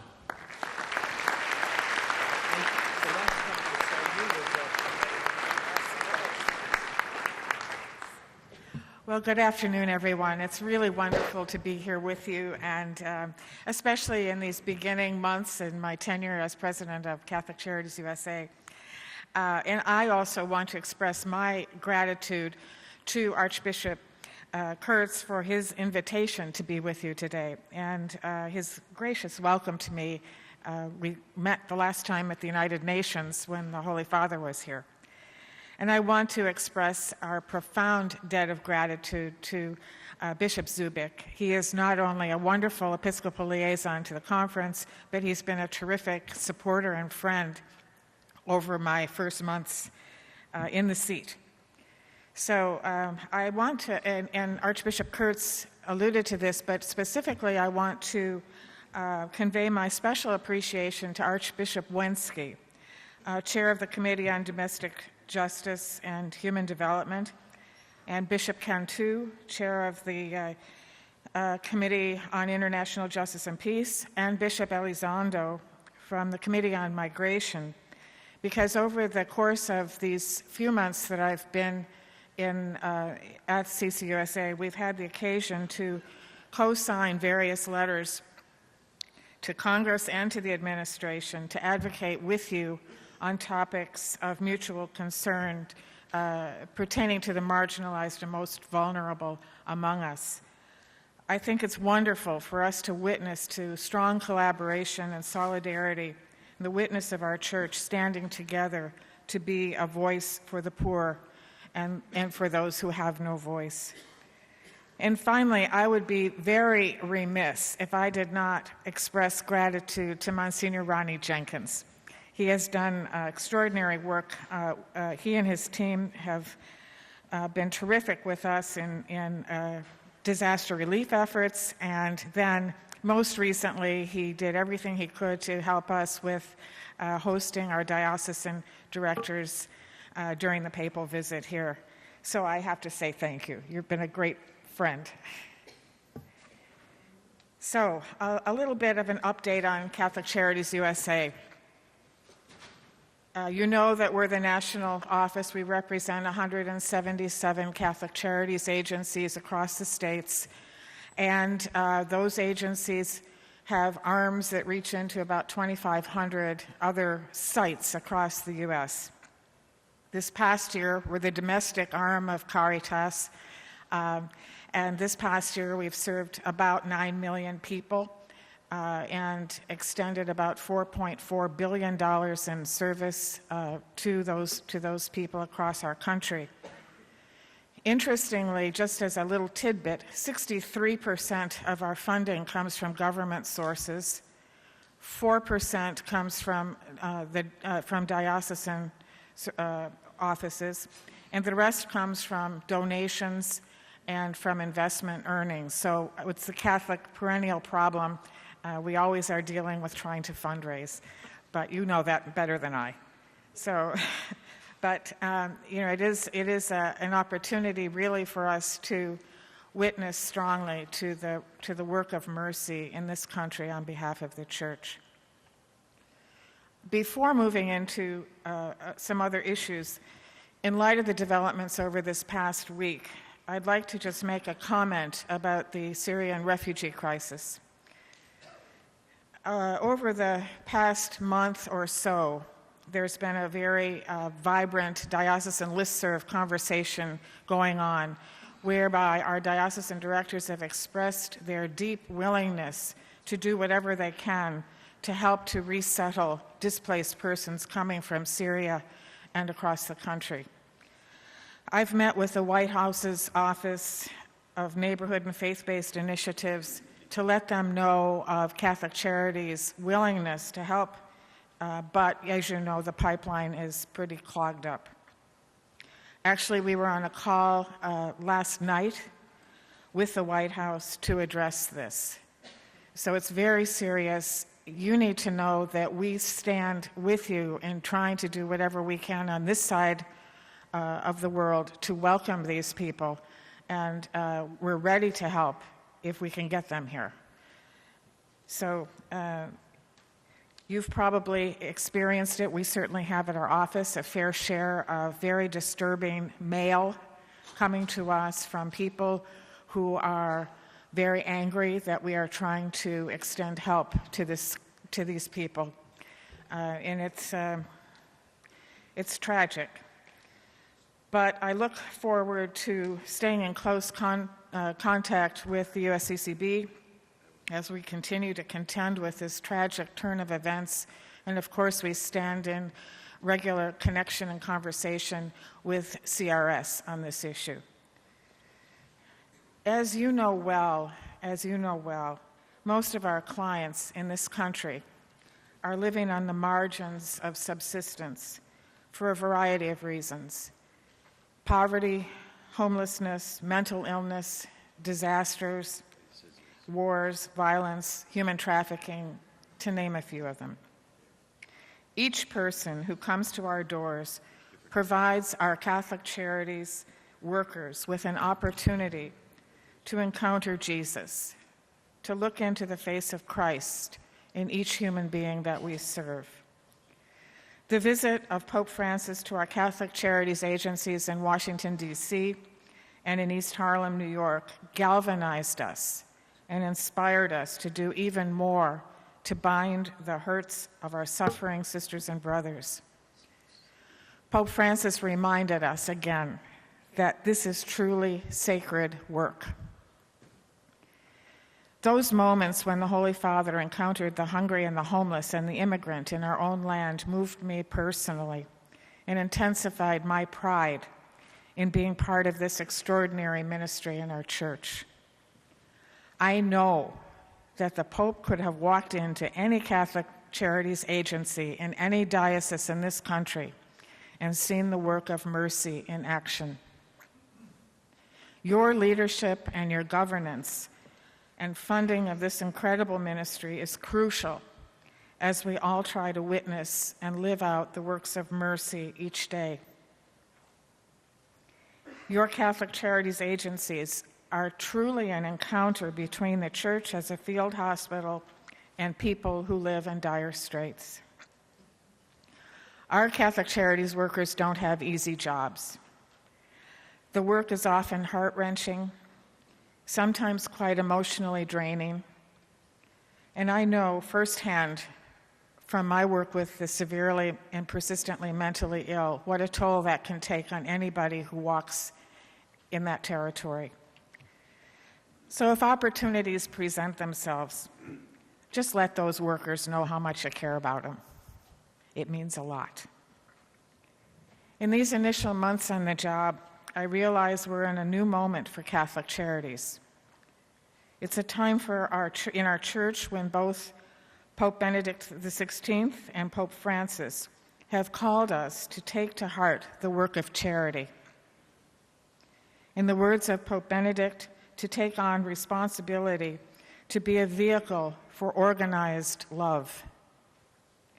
We've been reflecting on Deus Caritas Est, and along with Pope Francis's Misericordiae Vultus and Laudato Si, and as a result, our national office and board, in concert with all of our diocesan agencies, have undertaken a year-long process directed toward refining and defining our national strategic priorities in alignment with these significant and timely church documents. We hope to conclude this initiative in October of 2016, when we meet at our annual gathering in Boston. I'll look forward to sharing with you in more detail as these strategic priorities take shape and form. Our inspiration really, and this is a lovely moment for us as Catholic Charities people, our inspiration for the planning really began from a talk that Pope Francis gave via the miracle of video conferencing at our annual gathering in Charlotte, North Carolina in 2014. His mandate to us at that time was and remains labor in the streets, inviting and serving those who have been left out to know and experience the tremendous and abundant love of God through Jesus Christ. That is our inspiration. So in addition to that strategic planning process, there's a second issue that's been rather near and dear to my heart and is at the top of my priorities. And that is the increasing need of our diocesan directors and staffs to have greater opportunities for leadership development and the formation of the heart to better prepare them to engage in the work of charity. There's a significant change, and you probably have realized this yourselves, in the backgrounds of our Catholic Charities directors. Many of them come from business, military, or other nonprofits. Some of them are not Catholic. Many of those who are Catholic have not had the benefit of any Catholic religious education since they left grammar school. So this makes embodying the Catholic social teaching as it pertains to the work of charity a real challenge to us. So to that end, I've asked my executive leadership team, along with a group of Catholic Charities diocesan directors, to help us better integrate and develop a comprehensive formation program that will provide basic theological competencies, formation in spirituality and servant leadership, along with various skills in moral reasoning and leadership in the management and governance of Catholic Charities institutions. It's my hope that this leadership program will be a continued resource for continued formation of lay leaders for the service of the Church in the ministry of charities. We're currently working with various partners in the development of this program that will be entitled the O'Grady Leadership Academy, named after Monsignor John O'Grady, who led the Catholic Charities movement for many, many decades. Collaborating institutions working with us right now are the University of Freiburg, that has the only graduate program in the world dedicated to the science of caritas. We would probably know that better as the applied theology of charity. And the University of St. Thomas in Minneapolis, St. Paul. So it's our hope to develop a graduate level certificate for our directors, available to our directors, and to do that in a way that really helps to develop and form them to take on this ministry more effectively in light of our Catholic teaching. So I know through my visits to our Catholic charities agencies across your dioceses that your staffs see the face of Christ in those whom they encounter. I'm humbled to serve them and to serve our church at this moment in time in this profound and sacred ministry. I want to thank you for your ongoing leadership and support of Catholic charities serving in your dioceses, and for your support of the national network of Catholic Charities USA. I really look forward to working with you in the years ahead. I hope to visit many of your dioceses and your agencies in the years and months ahead. But in the meantime, let us continue to form our hearts, in the words of St. Benedict, as organizers of love. Thank you very much.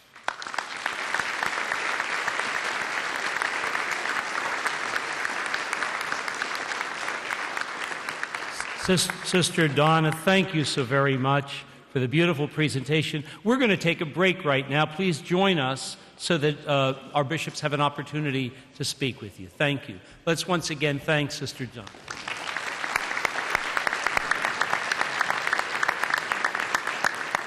And let's take a 20-minute break and return for the... EWTN's coverage of the U.S. Bishops' Conference for the 2015 Fall General Assembly, and I'm Doug Keck. And as you heard, the bishops will be taking a short break, and that'll give us a chance now to show you the press conference the bishops had earlier today, and we'll be back with you live when the bishops return. We now join the press conference already in progress. Peter Smith with the Pittsburgh Post-Gazette. Greetings from Pittsburgh, Cardinal DiNardo.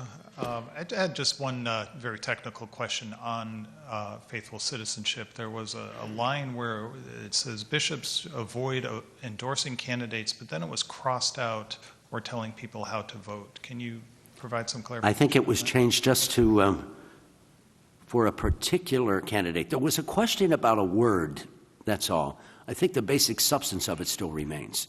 We don't support candidates per se or oppose candidates per se. And I think when the final document comes out, you'll see that. And you don't tell people how to vote. Is that the sense of the document as well? Well, certainly, all I can say this was the sense, I mean, it's from the old document. It's really what it is. And there was someone who raised a question about, instead of using particular, use some other, or just say we don't oppose or approve candidates in general.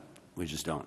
And then there was some good discussion the other night amongst the 10 of us who are involved in the rewriting, the committee chairs, and I must confess to you, I cannot remember. I think we may have reinserted particular again. I think we kept it out a minute. I think the idea was more the fact of the grammar wasn't matching the intent.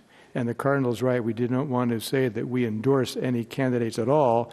But the way it sounded to us last night was that if you say particular candidate, it sounds like, but we would endorse, say, a slate of candidates, which we don't. We speak about principles, not about individuals. Yeah, we don't. The whole point behind this document will be is it will reassert that we don't support or endorse or reject candidates. That's not the business of faithful citizenship. Right. That's a teaching document. It's on principles. Good. Tom. Tom Reese from the National Catholic Reporter. Cardinal DiNardo, there's a lot of material in this faithful citizenship on gay marriage. And I'm wondering, what is its relevance for the upcoming election? Because gay marriage is not on the ballot anywhere in any state. There's not much any of the candidates can do about gay marriage now.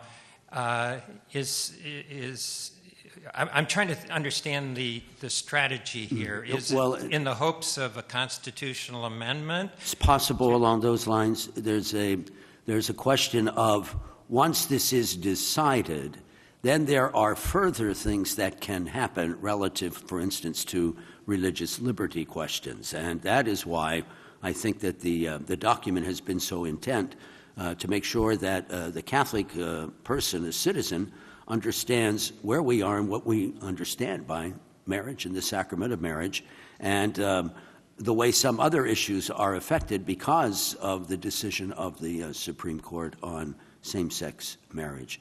I mean, 1,000 laws are being affected by this, and I think that's why we bring it to attention. But in terms of the actual election, I mean, the only thing the candidates can do is either support a constitutional amendment or making this a litmus test for Supreme Court judges. Support religious liberty for those groups and peoples and individuals who oppose same-sex marriage, and that the support for them is that their religious liberty is maintained given this new legal definition of civil marriage. I think that's really part of the background behind it. Michael. Do you have anything further? Michael Drake, American TFP. I presume the question would be to Archbishop Sarton, but anyone who would have any specifics on it would be helpful. In the discussion on the finances, Bishop Paparaki brought up the need for money for canonical resources and so forth, and he said that the two motus proprio of changing the declaration of nullity of marriage had increased costs, and is there any particulars on how much this is affecting the diocese finances or bishops or the conference itself? Anywhere we can find information on that? That wouldn't be something that I could answer directly. The main point of his comment, I think, was that our budgeting as time goes by should match our strategic priorities.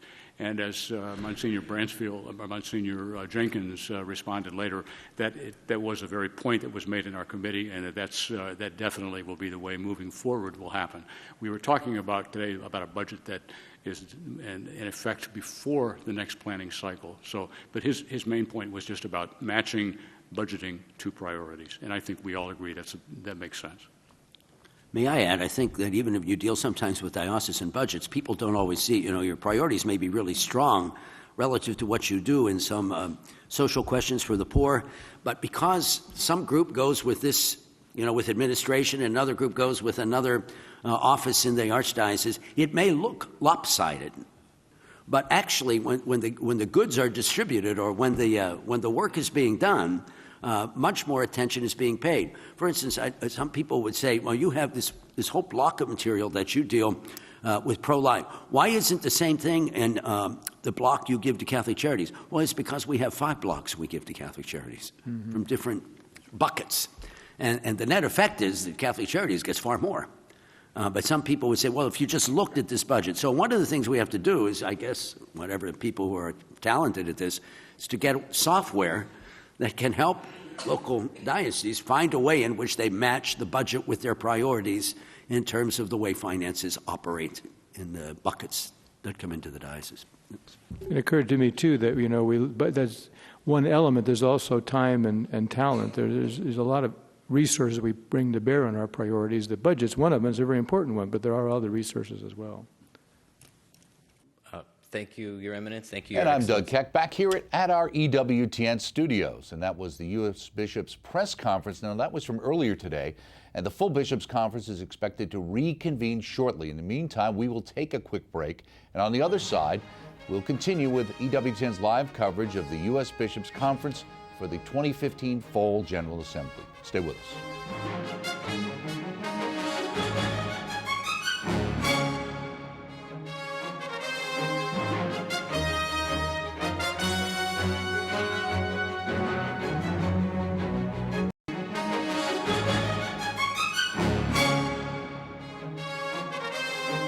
Welcome back to EWTN's live coverage of the U.S. Bishops' 2015 Fall General Assembly. And I'm Doug Keck.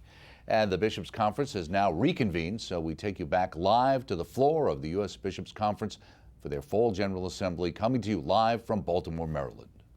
Brothers, we're going to have the reconvening now. I'd ask you to please take your places. And I'm going to ask Monsignor Jenkins to please begin to give some summaries of the final results. Thank you. Thanks for your attention. We still have a lot of work to be done. Thank you so much. Come into your places. Great. Monsignor Jenkins. Thank you, Archbishop. The action item number 1, Committee on Priorities and Plans. Do the members approve the strategic priorities for the 2017-2020 USCCB Strategic Plan? Majority vote of those members present and voting. In favor, 233. Against, 4. The action passes.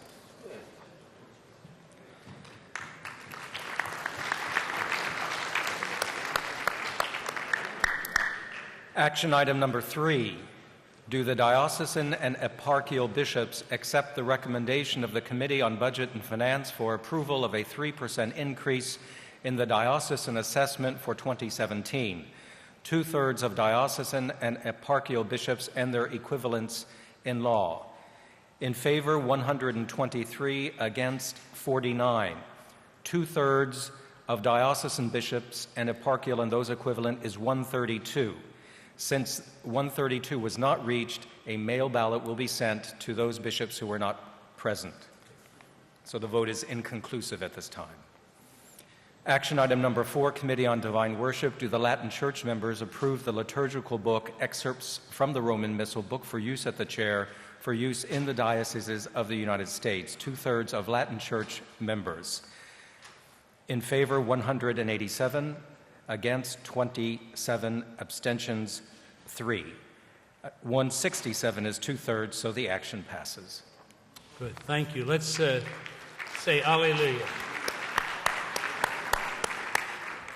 I'm going to ask the patience of Archbishop Chaput and Bishop Park so that we can have first the Catechetical Evangelization Committee report. Archbishop Blair on the Jubilee Year of Mercy. Thank you, Archbishop Kurtz, and good afternoon again, my brother bishops. You have no doubt read information emanating from the Holy See and other sources about the Year of Mercy, including recent letters about celebrations presided over by the Holy Father in Rome that we are invited to mirror by celebrations in our own dioceses. Perhaps you still have questions regarding various aspects of the Year of Mercy as a whole.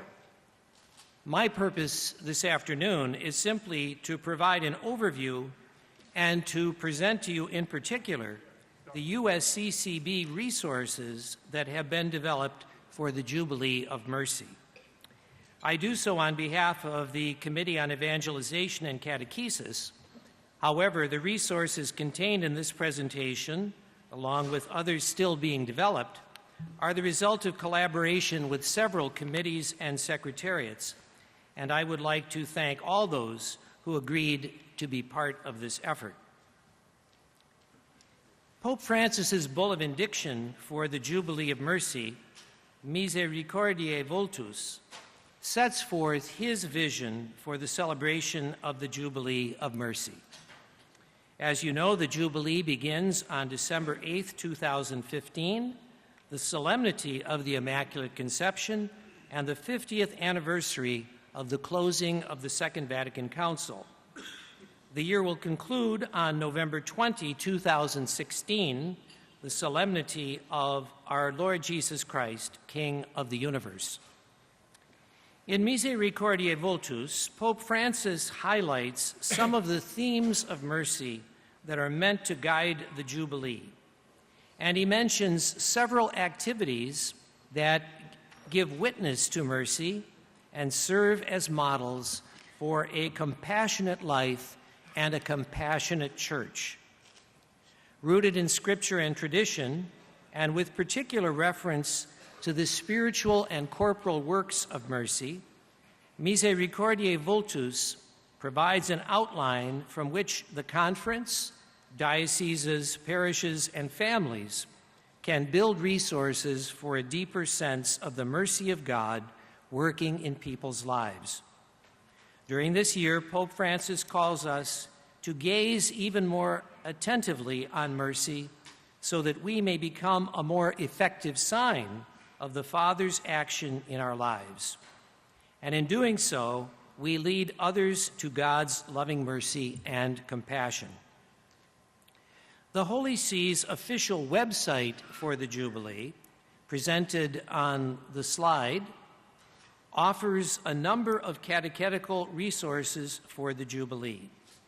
It also presents a calendar of events, the prayer for the Jubilee, Misericordiae Vultus, an explanation of the logo and motto, and news. The USCCB's official website, also provided on the slide, offers resources for dioceses and individuals. A brief overview of the USCCB resources will be given in a moment. The Jubilee year challenges all Catholics to be authentic witnesses of God's mercy to each other, to their families, and within the wider community. In the words of Pope Francis, the Church's primary task, especially at a moment full of great hopes and signs of contradiction, is to introduce everyone to the great mystery of God's mercy by contemplating the face of Christ. The Church is called, above all, to be a credible witness to mercy, professing it and living it as the core of the revelation of Jesus Christ. In order for us to fulfill this mission of mercy, Pope Francis challenges believers to undertake, as I mentioned, what are traditionally known as the corporal and spiritual works of mercy during the Jubilee year. He also emphasizes the importance of the sacrament of reconciliation. In Misericordiae Vultus 17, confessors are exhorted to approach every celebration of the sacrament with humility and with joy, discerning the cry of those who yearn for God's mercy and love in their words and actions. Bishops are invited to, quote, celebrate the sacrament of reconciliation with their people, so that the time of grace offered by the Jubilee year will make it possible for many of God's sons and daughters to take up once again the journey to the Father's house, end quote. And during Lent, the Holy Father will send out missionaries of mercy. These priests are meant to be a visible sign of the Church's maternal solicitude for the people of God, enabling them to enter the profound richness of this mystery so fundamental to the faith. They will be, above all, living signs of the Father's readiness to welcome those in search of his pardon. The missionaries of mercy will be designated to hear confessions, preach missions, and be welcoming signs of forgiveness to local pilgrims. More will be said about the missionaries of mercy at the end of this presentation. A prominent event for the Jubilee year will be the opening of the Holy Doors in Rome. First at St. Peter's Basilica on December 8th, then at the Basilica of St. John Lateran, and all over the world on December 13th, followed by the opening of the Holy Door at St. Mary Major on January 1st. The doors will be closed at the conclusion of the Jubilee of Mercy next November. In Misericordiae Vultus, Pope Francis states that a holy door is also to be opened in each cathedral, or alternately at the local, at the co-cathedral or another church of special significance, thus making the door accessible for people who cannot make a pilgrimage to Rome. Furthermore, and here I'm quoting, at the discretion of the local ordinary, a similar door may be opened at any shrine frequented by large groups of pilgrims, since visits to these holy sites are so often grace-filled moments as people discover a path to conversion, end quote. In Misericordiae Vultus, Pope Francis highlights the importance of pilgrimage to the celebration of the Jubilee.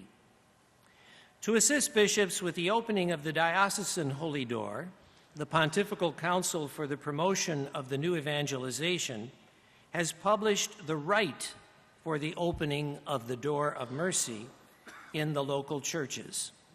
This rite is available for free through the Our Sunday Visitor website referenced on the slide.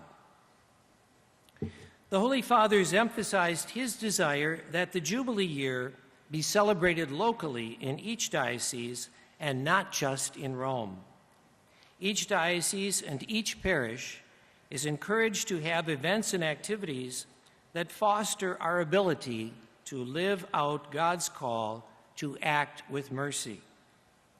Some of the events that are scheduled to take place in Rome are also events that can take place in each diocese. These include Jubilee celebrations each month that allow us to recall the witness of mercy of particular groups, for example, consecrated men and women, or the dignity and needs of the sick, pilgrims, prisoners, etc., in relation to God's compassion. Then there are Jubilee signs performed by the Holy Father. These acts will be a visible witness to the corporal and spiritual works of mercy, and bishops are encouraged to do the same in their dioceses. Then there's the initiative 24 Hours for the Lord, which is meant to be celebrated on the Friday and Saturday preceding the fourth week of Lent in every diocese. This involves the celebration of the Sacrament of Reconciliation for 24 continuous hours. Though independent of the Jubilee of Mercy, World Youth Day, which will be held from July 26th through the 31st in 2016, is occurring during the Jubilee year. This is an excellent opportunity for a more focused catechesis for young people on God's mercy and compassion and the need they have to show mercy to others. In the events of the Jubilee of Mercy, we thus see a focus on having local events so that all of the faithful can participate and adopt God's loving and merciful attitude in their own lives. There are also resources to complement Pope Francis's weekly catechesis during the Year of Mercy. When he announced an extraordinary Jubilee, he asked the Pontifical Council for the Promotion of the New Evangelization to commission 8 works on the theme of mercy. The titles of the 8 catechetical resource books are as follows: Celebrating Mercy, the Psalms of Mercy, the Parables of Mercy, Mercy in the Fathers of the Church, the Saints in Mercy, Mercy in the Teaching of the Popes, the Corporal and Spiritual Works of Mercy, and Confession, the Sacrament of Mercy. Our Sunday Visitor was asked to publish these books in English, which they have done, a copy of one of the 8 I have with me here, and they can be found on the website noted on this slide. Now, under the motto, Mercy in Motion, the USCCB website for the Jubilee will offer many different resources. Included are the following: pages on the corporal and spiritual works of mercy with suggestions on ways in which they can be put into practice in daily life. A page entitled Mercy with Francis, where we highlight the Jubilee signs of mercy that Pope Francis will perform, as well as other actions of mercy on his part throughout the year. Another, Moments of Mercy, which are short reflections and which offer concrete suggestions as to what someone can do even on a busy day. Meditations on Mercy. These are longer reflections geared toward individual, family, or parish small group use. They incorporate scripture passages and quotes of the Holy Father, taken from Misericordiae Vultus, to explain different facets of living out mercy in one's daily life. They conclude with discussion questions for further reflection. These meditations will also be available on My USCCB as a small group guide for the Jubilee, so that parishes will have access to a year-long plan for small discussion groups. Another is Join the Conversation. This link will take you to a page with social media platforms for the Jubilee. Now, in addition to general USCCB resources, those that I've just highlighted, several committees have created topical resources for the Year of Mercy. These additional resources include the Committee for Pro-Life Activities resources for individuals and parishes, and prayer resources highlighting God's mercy and love through the Project Rachel ministry. The Committee for Justice, Peace, and Human Development's annual Catholic Social Ministry Gathering in 2016 will have as its theme, Called to Live Mercy in Our Common Home. There is also a recently launched We Are Salt and Light website, inspired by our conference statement, Communities of Salt and Light, Reflections on the Social Mission of the Parish. This new website includes 60-plus stories and 100-plus resources for praying, reaching out, learning, and acting together. Catholic Relief Services has created several interactive resources for the Year of Mercy, including digital reflections on the corporal works of mercy. These are available for dioceses and individuals on the CRS website. Additional USCCB resources will be added to the website as they are developed. Through a social media campaign, #MercyInMotion, the USCCB will be promoting the recognition of everyday acts of mercy in the lives of the faithful. And through Twitter, Instagram, Facebook, and other social media platforms, the USCCB invites everyone to join in the conversation of what mercy means in people's lives and how people can live it out. In several of the resources previously mentioned, like Moments of Mercy and Mercy with Francis, readers are encouraged to offer their own suggestions by way of social media using the #MercyInMotion and tweeting @USCCB so that we can have a common thread of the conversation on this theme. We'll also want to encourage people at the local level in our dioceses, families, parishes, small groups, schools, etc., to capture acts of mercy in their daily lives and share it online with the #MercyInMotion. Finally, short videos on mercy and acts of mercy in daily life will also be shared on different social media platforms to capture interest and direct people back to the conference's resources for more information. In conclusion, I'm grateful for this opportunity to present some of the exciting and faith-filled resources for the upcoming Year of Mercy.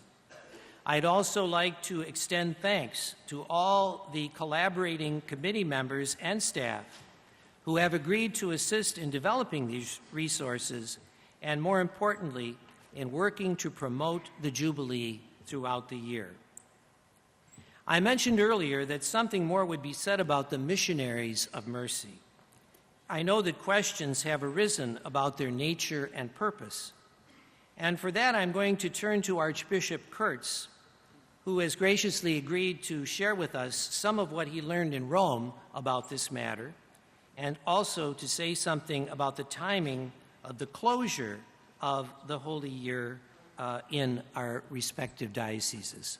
Good. So Thanks, thank you. Thanks, Archbishop Blair. Thank you for the resources. And there might be a question or two. Let me just give you a brief update. I appreciate being asked to do this. When Cardinal DiNardo and I went to Rome as part of the Synod, we had opportunities to do our regular visits in a truncated form. We'll be hearing a little more about that tomorrow. But I would like to simply say that I did have a conversation with Archbishop Fisichella, because many of you said to me, give us a little more clarity about who is and what is the Missionaries of Mercy. I'm not sure I got sufficient clarity to answer. No, I mean answer all of your questions. But let me tell you what I did find out. The most important thing I think I heard was Archbishop Fisichella said, remember that the Missionaries of Mercy are to be a sign. A sign, meaning every priest is to be a missionary of mercy in many ways. And this is, however, to be a tangible sign of this. He said that he anticipated that about 50 priests from the United States, with the eventual approval of their bishops, would be designated or identified as missionaries of mercy, that he thought that a helpful list would be shared with us of these priests' names before Christmas time. And I believe the priests would be invited at least to go to Rome on Ash Wednesday or thereabouts in order to have a gathering with other missionaries of mercy along with our Holy Father.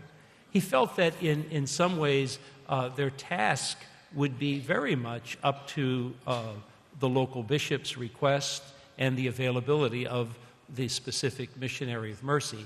Namely, he thought that some bishops might, once they see the list, say, well, gee, I'd like to ask one of these designated people to come into the archdiocese or the diocese to give a conference for the priests or to be available for a holy hour of a sort. So it's not obviously what you might call a highly structured missionary of mercy. It's meant to be, as he said, a sign or somewhat symbolic. They were the main things that were said to me. So I think I learned more about the fact of the informality rather than the formality of the missionaries of mercy. That's the first thing. Secondly, I think a number of bishops said, well, the actual date for the closing, what we would be scheduled to do for the closing of the year, happens to be the Sunday that is when we normally would come to Baltimore for this meeting. And I did ask Archbishop Fisichella about that, and he said, well, gee, so long as the local church does not have a closing that is after the Holy Fathers, that would be up to the judgment of the local bishop. So my sense would be that if you were coming here and couldn't be there and would like to be the one to participate in the closing of the door, you might consider having it a week earlier. They were the clarifications I got. Is that what you had in mind, Archbishop Blair? Well, certainly my thought was that I know a number of bishops have had questions about this, and I was certainly not knowledgeable enough to be able to answer. I think you've anticipated or explained some of the background that perhaps eases those questions. And a little later in our agenda tomorrow, there may be opportunities for more specific questions to be asked. Let me pause, though, before I say thank you to you for giving us this helpful resource presentation. Are there questions of any of the bishops? Archbishop Sample. Bishop Cordileone. Followed by Archbishop Cordileone. Two things. One is I received a letter from the Pontifical Council for the New Evangelization informing me that one of my priests had been selected to be a missionary of mercy, and he's a very fine priest, and I'd be happy to have him do that. I'm not sure how that nomination, if you will, took place. Do we have any? Well, Archbishop Sample, when you find out. Okay. Okay. I'd like to talk with you because I also received a similar letter from a very fine priest from the Archdiocese of Louisville. I sent the back saying yes after I talked to him, and he's going to go to Rome for that Mass. So.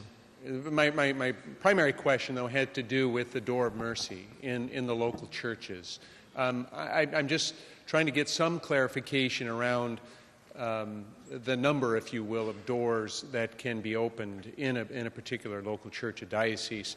In a diocese where there is large geographical area and where there are sensitivities, shall we say, around certain regions of the diocese being distant from the see city, I understand that there is the idea of pilgrimage, so we want people to actually make a pilgrimage to the Holy Door, but is there any limitation, per se, on how many doors can be designated within a local church, a diocese? How about you, Archbishop Blair? Do you have a thought on that?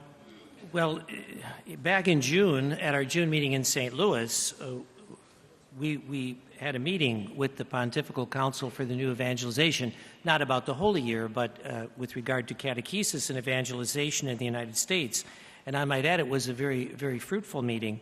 But obviously, this topic came up, and the impression we had listening to the Secretary was that the focus is on on a door of mercy, that it shouldn't be unduly multiplied.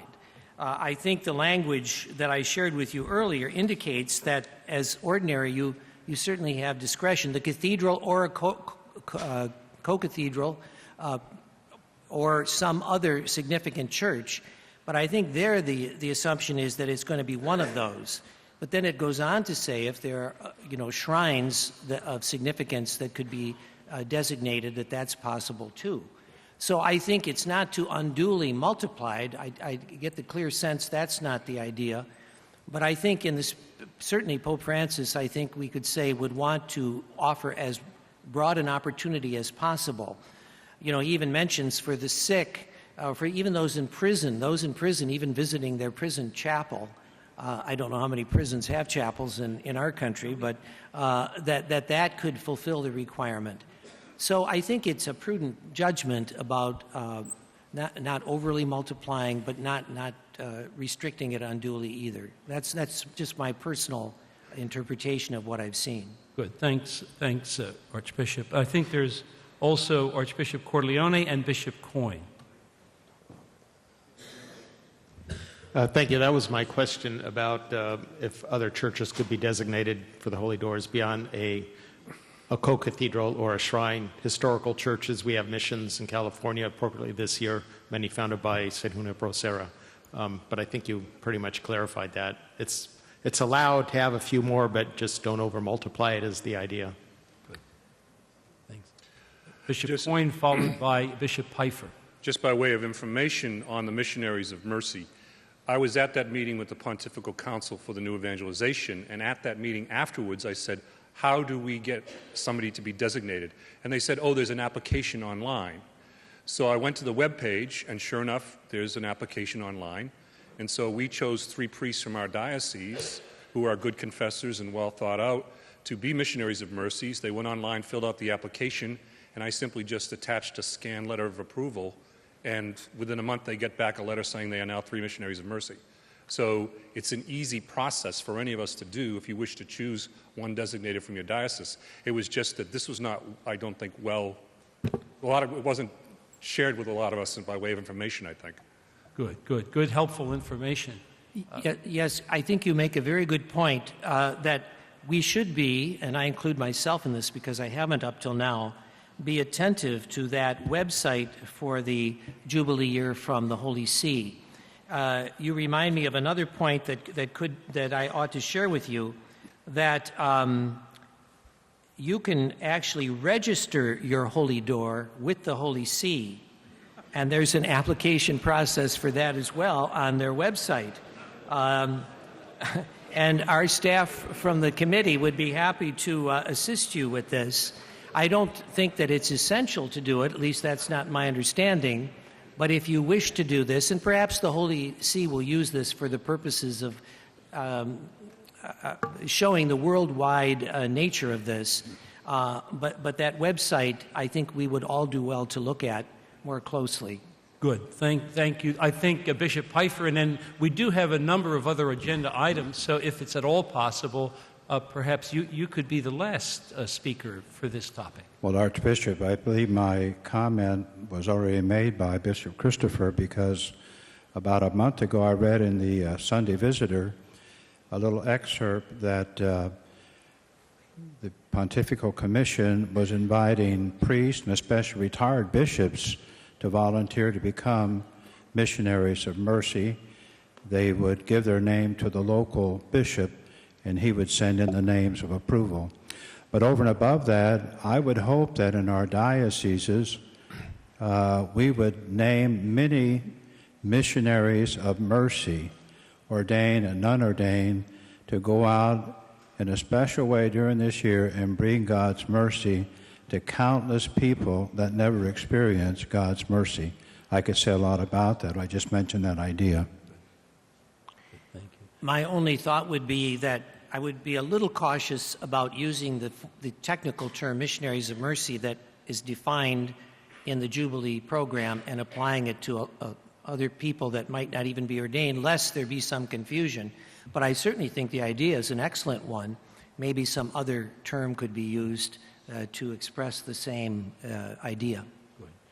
Archbishop, thank you so much for these presentations, and let's thank Archbishop Lay.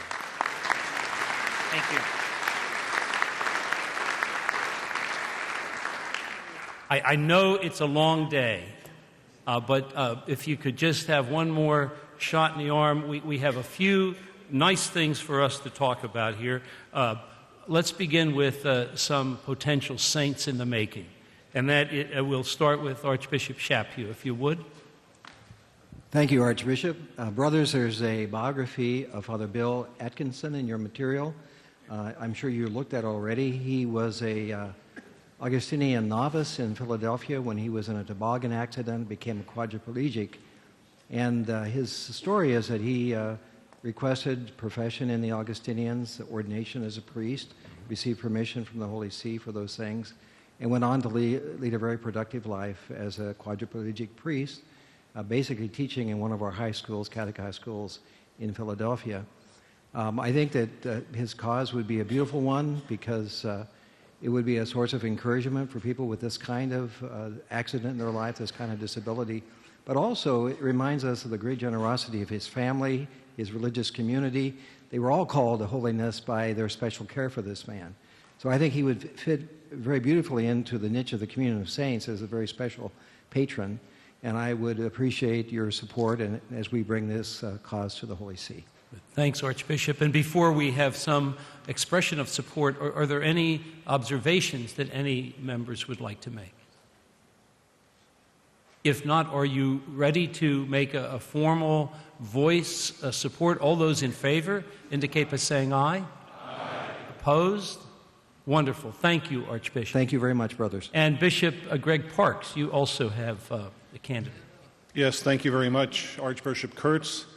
It's with great joy, brothers, that I share with you that on October 12th in Tallahassee, the cause of beatification and canonization for the martyrs of La Florida was opened, and Antonio Cuipa and 85 companions were declared servants of God. There is information in your packet about this particular cause, and if you would like more information on that, just a quick summary. On that day, Bishop Felipe Esteves of St. Augustine, Bishop Emeritus Boland of Savannah, Bishop Sam Jacobs of Houma Thibodeau celebrated Mass with me.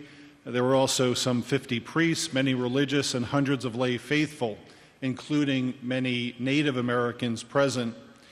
The cause of the Florida martyrs was also very close to the heart of our diocese's founding bishop, Bishop Rene Gracida, now retired in Corpus Christi, Texas.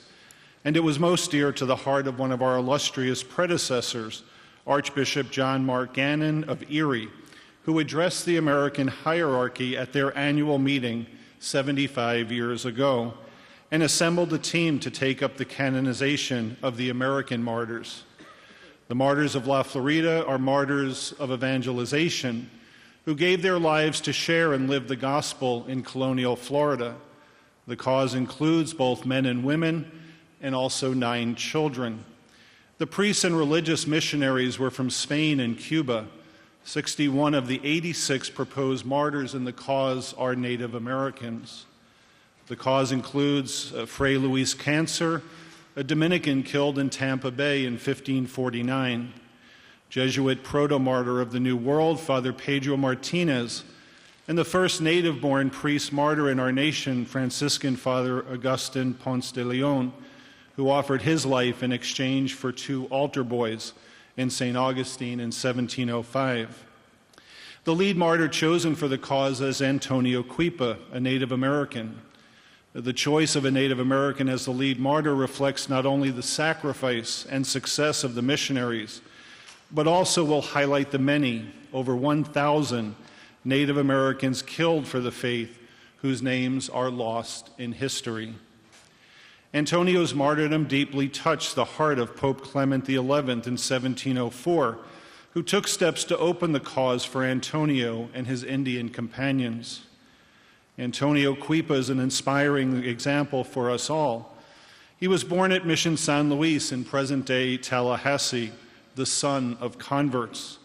Antonio was an Appalachian chief and can truly be called a Renaissance man. First a brilliant student, having mastered Latin, grammar, mathematics, and catechism, then a catechist himself, a lector, and a great help to the Franciscans. He and his wife, Josepha, had 2 children who were 10 and 9 years old at the time of his martyrdom. Antonio was a talented singer and guitarist. He was also a skilled carpenter who wanted to be like St. Joseph, as Antonio explained, quote, because he wanted his people to be one single holy family. Antonio himself was a missionary. With or without friars, he and other natives would enter villages of non-Christian native people. There he would share gifts, including flutes that he made out of reed pipes, would play flute music and teach the natives that the God whom they knew, that they know and honor, the creator of all, had a son, Jesus Christ. Antonio then would give them a crucifix and share with them God's love. His motto when it came to sharing the faith was, quote, patience and perseverance. Many were baptized because of his zeal, his infectious joy, and gentle ways of evangelization.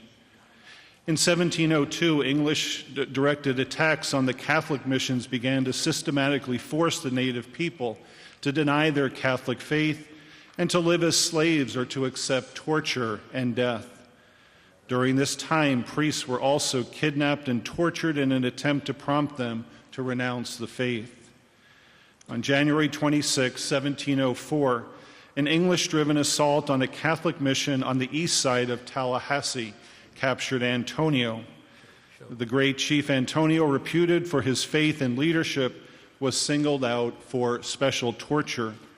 He was tied to an outdoor cross and from dawn to sunset continued to evangelize from the cross during terrible tortures and a fire burning beneath him. From the cross, Antonio said that he could see the Virgin at his side and that she was looking at him. It was her eyes, he said, that gave him courage to endure the martyrdom. This image is depicted on the front of the holy cards that you have in your packets and also projected on the screen in front of us. With his last breath, he cried out that his body was falling to the earth, but that his soul was going to God. In conclusion, this cause is certainly important for my diocese and for the province of Miami, the state of Florida. But I think it's also significant for the church in the United States, particularly at this time when we are suffering and fighting for religious recognition and religious liberty. And it highlights the first efforts to bring the Christian faith to North America, where it was joyfully received and faithfully lived in an era that has been lost to history for too long. Therefore, my brothers, I ask for your prayers and support for this cause as we continue to work towards beatification and one day, hopefully, canonization. Thank you. Thanks, Bishop Parks. Thanks so very much. And before we see if we could have a sign, a show of that support, are there any questions or observations? I think it's Archbishop Vigneron.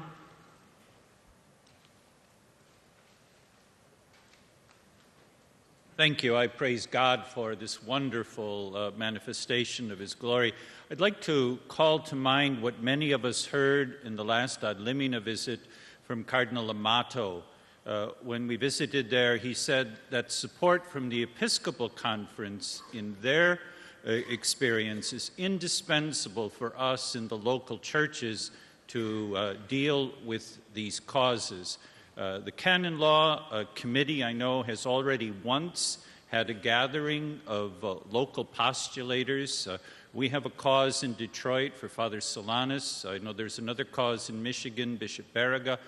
These postulators found that meeting very, very beneficial. So I think this is an opportune moment for all of us to underscore again that it's not just this support in the aula today, but the conference in our mechanisms can be very helpful in advancing the particular causes. Thanks, Archbishop Vigneron. Are we ready for the formal voice vote? All those in favor indicate by saying aye.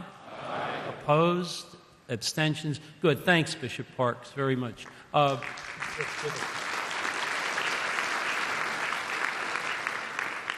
You're probably wondering if all the votes have been counted. Monsignor Jenkins has now the final tally for the votes that remained. I think all of them, don't you? So. Good, go for it.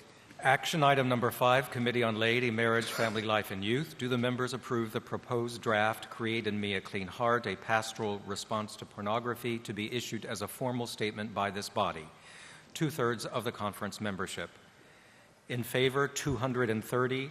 Opposed, 4. 1 abstention. 181 constitutes 2/3. The action passes. Wow.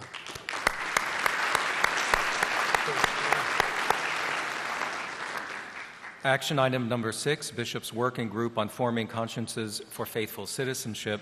Do the members approve the new introductory note to Forming Consciences for Faithful Citizenship? 2/3 of the conference membership. In favor, 217. Opposed, 16. Abstentions 2. 181 is required. The action passes.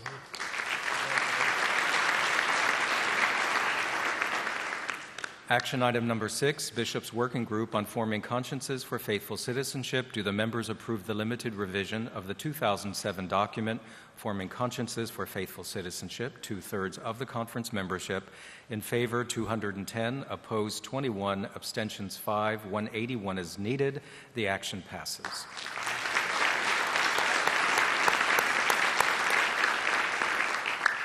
Action item number 7, Basilica of the National Shrine of the Immaculate Conception. Do the diocesan and eparchial bishops approve a one-time national collection to fund the completion of the central dome of the upper church of the Basilica of the National Shrine of the Immaculate Conception?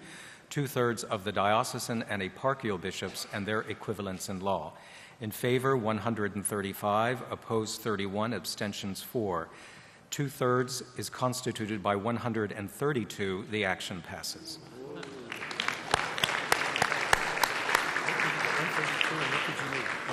132 is needed, 135 is. Oh, very good. Wonderful. Well, thank you all for that. It's nice to have those paper votes, isn't it? So we have 3 more items before we close, and this is the closed end of the public session, so bear with us. A very good one. World Youth Day 2016 in Krakow. Bishop Frank Caggiano, please.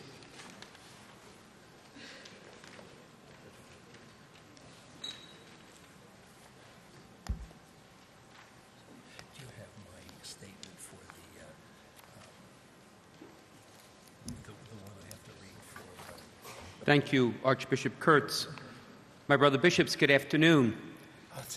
On behalf of Bishop Richard Malone and the Committee on Laity, Marriage, Family Life, and Youth, I'm grateful for the opportunity to give you an update on World Youth Day.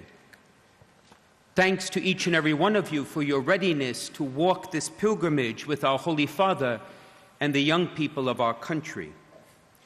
Allow me to begin by asking your attention as we watch together the newest 30-second promotional video for World Youth Day.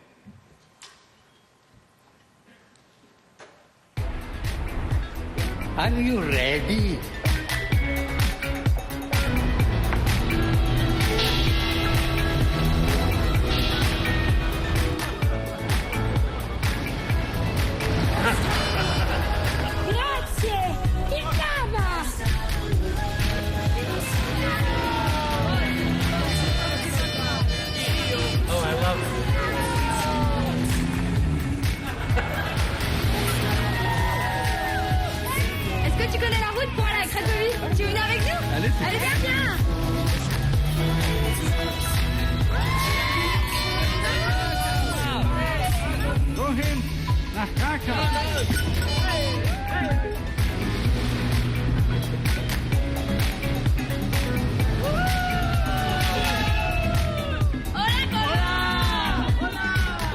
¿Quieres venir con nosotros a Cracovia? Sí, sí, vamos, vamos.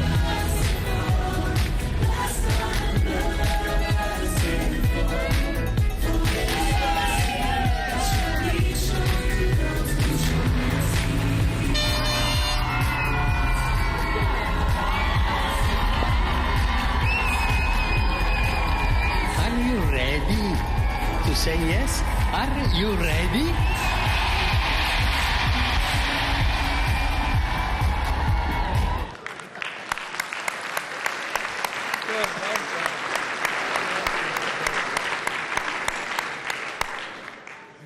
As you may remember, this past June I shared with you a personal invitation from Cardinal Dziwisz for each of us to come to Krakow. And I'm grateful to all of you, brothers, for so many of you for saying yes and responding to the invitation. The good news is that we have, as of today, 65 U.S. bishops already registered to come to Krakow. A number of others have expressed a willingness to have a stateside celebration in your own individual diocese. But for whoever has not yet registered, and for those who are planning a stateside celebration for World Youth Day, the staff is here at the table right outside of our room to be of help to you in any way.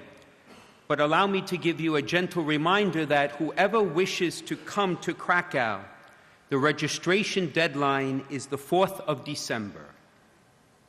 I have more good news to share. We have already 13,000 young people from the United States registered for World Youth Day, which means we are on track to exceed 30,000 by July of next year, which means we will be sending the largest delegation of young people to an international World Youth Day outside of North America.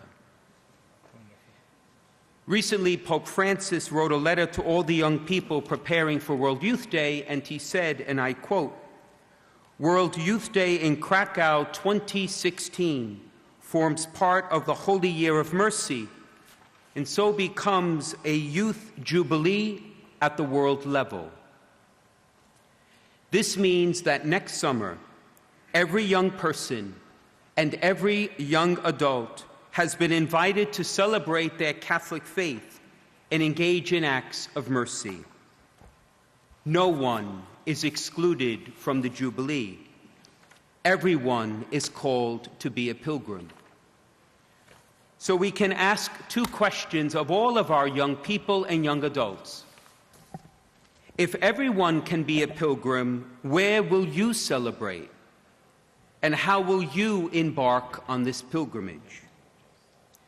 While many will celebrate the pilgrimage in Krakow, even more will celebrate here in the United States and in countries around the world. So even if some of us as bishops are unable to travel to Poland, every one of us is called to invite our young people to some sort of pilgrimage experience next summer. World Youth Day, then, is not simply an event that happens every 3 years. It is not limited to those who have the means to travel. Rather, World Youth Day is an opportunity for encounter, transformation, and conversion offered for every youth and young adult in all of our dioceses and eparchies. So with that in mind, allow me just to offer 3 very brief points. The first, for those bishops who are traveling to Krakow, our staff has been busy preparing resources and materials for you and for your local coordinators and leaders who will be bringing your young people to Poland. I encourage you to stop by the table outside at our World Youth Day table to pick up an update of the resources that are available and further details about the pilgrimage. For those making the pilgrimage, there will be various opportunities to gather with the young people of the United States in Krakow. In fact, we are looking to host two major events: a special U.S. Pilgrim Gathering to be held on Wednesday afternoon, July 27th, and also a concelebrated Mass with all U.S. pilgrims on Saturday morning, July 30th. And of course, details on the location, timing, and logistics of these events will be given to you shortly. Now, in the wake of the recent international terrorist attacks, both in Paris and elsewhere, allow me to take this opportunity to assure you, our pilgrimage leaders, and most especially the parents and families of our pilgrims, that we are taking extra measures to assure the safety and security of all of our World Youth Day travelers. In fact, our USCCB World Youth Day office is working with our own State Department, the U.S. Consulate in Krakow, and the Embassy of Poland here in the United States to ensure the protection of all those making this international pilgrimage. We will continue to be diligent and proactive in all of these matters, and we will provide multiple opportunities for leadership training in the coming months. Second point, I would like to draw your attention to a new initiative, namely World Youth Day stateside celebrations. For we are encouraging efforts to organize local stateside gatherings of youth next summer concurrent with the events in Krakow. There is still time for parishes, dioceses, and movements to organize their activities and resources. Once again, our staff has produced excellent guides and resources to help you to make that happen for all of the young people who are unable to travel to Krakow and wish to celebrate this Jubilee together. Third, regardless of where one celebrates World Youth Day Jubilee, this pilgrimage constitutes a great moment for vocational discernment among our young people and for them. So many of them hear God's word at this celebration of faith, calling them to priesthood, to consecrated life, to sacramental marriage, and to be of greater service to the church and society. With each passing year, studies show that World Youth Day plays an absolutely indispensable role in the vocational journey of our young priests, religious sisters and brothers, and lay leaders. So I stand here to ask you and encourage you to be open to the possibilities of using the World Youth Day Jubilee as an opportunity for all of us to promote vocations and accompany those young men and women as they discern God's will for their lives. So in conclusion, there are 252 days left before we reach Krakow, but the pilgrimage has already begun. As evidenced by his apostolic journey here to the United States, our Holy Father has excited and inspired countless young people to follow his lead to encounter the Lord Jesus in the midst of the church. Let us, brothers, as their shepherds, continue to journey with our young people in this great pilgrimage of faith. Once again, I encourage you sometime in these days to visit our World Youth Day table and to pick up the bishop's information sheet that was prepared specifically for us, whether you're going to Krakow or having a stateside celebration. All of the information I shared with you today is listed on that update. So Archbishop Kurtz, thank you, and I'm happy to answer any questions. What a fine presentation. Thanks, Bishop Caggiano, and especially at the end of the day like this, we needed you.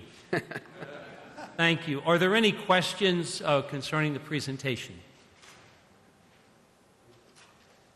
Very well done. Will join me in thanking. Thank you. Great job.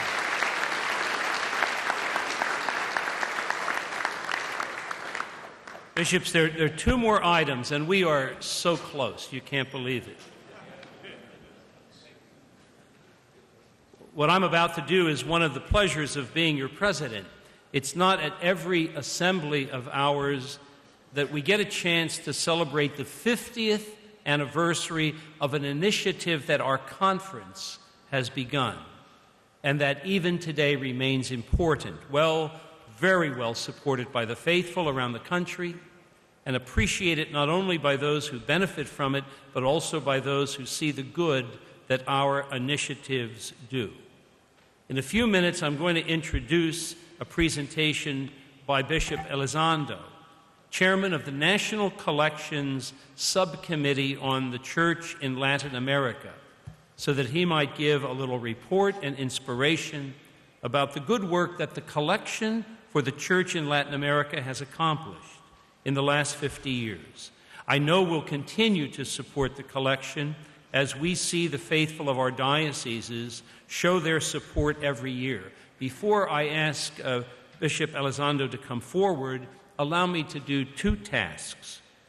The first is my privilege to be able to read to you a letter that I received from Pope Francis congratulating us on the 50th anniversary of this collection, which benefits our sisters and brothers throughout Latin America and the Caribbean. I was very honored to have this letter hand-delivered and read by Cardinal Ouellet while we were in Rome for the Synod on the Family last month. As you know, Cardinal Ouellet is the president of the Pontifical Commission on Latin America. Let me read this letter to you, and I believe it's protocol for me when I'm reading a letter from the Holy Father to stand. At least that's what Cardinal Ouellet did, so I'll do that.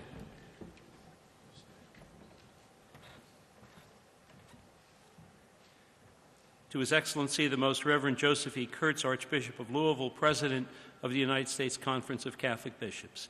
On the 50th anniversary of the decision of the United States bishops to institute the collection for the Church in Latin America, I write to thank you and your brother bishops for this outstanding sign of communion and solidarity with the Church in South America and the Caribbean. I have seen firsthand the good that the continuing generosity of the faithful in the United States has accomplished throughout the world, and particularly in Latin America. Through your support, many lives have been touched by the good news of Christ's merciful love, especially for the poor. Thanks to the vision of bishops such as Cardinals Richard Cushing and Humberto Maderos, the collection for the Church in Latin America took shape and grew as an eloquent means of expressing the bond of faith and charity, uniting Catholics in the United States and their brothers and sisters in the hemisphere. Now, 50 years later, the collection remains a precious means of sustaining, both spiritually and temporally, the efforts of the local churches of Latin America and the Caribbean to proclaim the gospel and to form missionary disciples imbued with zeal for the spread of God's kingdom, of justice, holiness, and peace. From the Andes to the Caribbean, the pastoral outreach of the Church has been furthered, not only by the offerings of the faithful of the United States, but also by the growing sense of communion born of this sharing of gifts. Significant moments in the life of the Church in Latin America and the Caribbean, such as the Medellin Conference and Aparecida Conference, have been accompanied by the prayers and supportive presence of the Catholic community in the United States. From its inauguration in the spring of 1966, the collection for the Church in Latin America has continued to grow as a testimonial to the generosity and solidarity which distinguish the faithful of your country. I trust that the support which the United States Conference of Catholic Bishops and its individual members give to the collection will continue to bear fruit for the spiritual life and evangelical witness of the Church throughout the hemisphere. In asking you and your brother bishops please to pray for me, I renew my gratitude and prayerful appreciation to all who support the collection. To all I impart my apostolic blessing from the Vatican, 3 October 2015, Francis.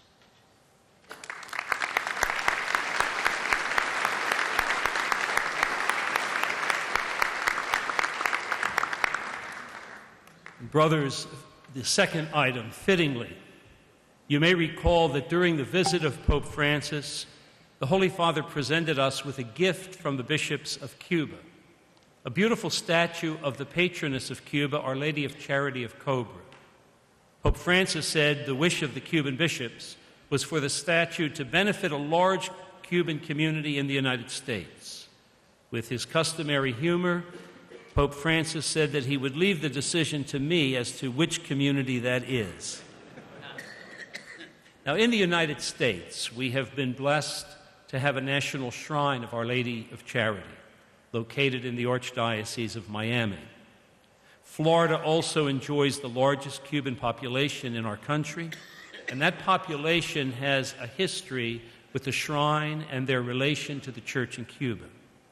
As such, following consultation with the Administrative Committee this past Saturday, the statue of Our Lady of Charity will be located in the National Shrine of Our Lady of Charity. A pastoral plan will be developed to allow the statue to visit other cities with significant Cuban populations, such as New York, Chicago, and Las Vegas, among others. Also, during the 400th anniversary of the finding of the original statue of Our Lady of Charity of Cobra, a couple of years ago, the bishops of Cuba arranged to have that image visit many cities throughout their country. There was even a discussion of an image of Our Lady of Charity coming to some cities in the United States, but that was not possible. Therefore, having our statue of Our Lady of Charity travel to some cities here in our country would fulfill a desire not only of our brother bishops in Cuba, but also of many Cuban and Cuban-American faithful in the United States. I hope you would support that decision that was fostered by our Administrative Committee. And so it's now with joy and thanksgiving to God for the 50 years of solidarity that I would invite Bishop Elizondo to update us on the work of the collection for the Church in Latin America. Bishop Elizondo.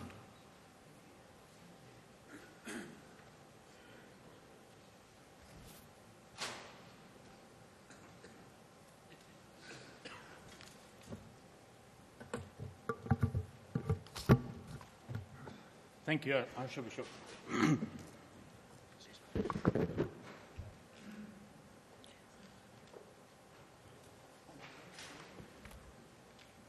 After you read the beautiful letter from the Holy Father, we all feel the gratitude and the appreciation of the Holy Father himself towards our conference and the work we do. Since I cannot just repeat that it is a perk to do this presentation, let me, brothers, say that it is my privilege as the current chairman to address you today to look at the 50 years since our predecessors decided to establish the collection for the Church in Latin America. I am standing here on the shoulders of great visionary bishops who charted a way of solidarity with the people of Latin America and the Caribbean. I'm not a history buff, but I got a copy of the minutes of the April 1966 Administrative Committee meeting, and this is part of what they said. I quote, Bishop McNulty, acting on behalf of Cardinal Cushin, presented the report of the Latin America Bureau of the Bishops' Collections for Latin America. Many dioceses have cooperated in the first annual national collection for the Latin American Fund, created at the Bishops' meeting in Rome last November By present indications, he said, the 1966 returns will be over $800,000.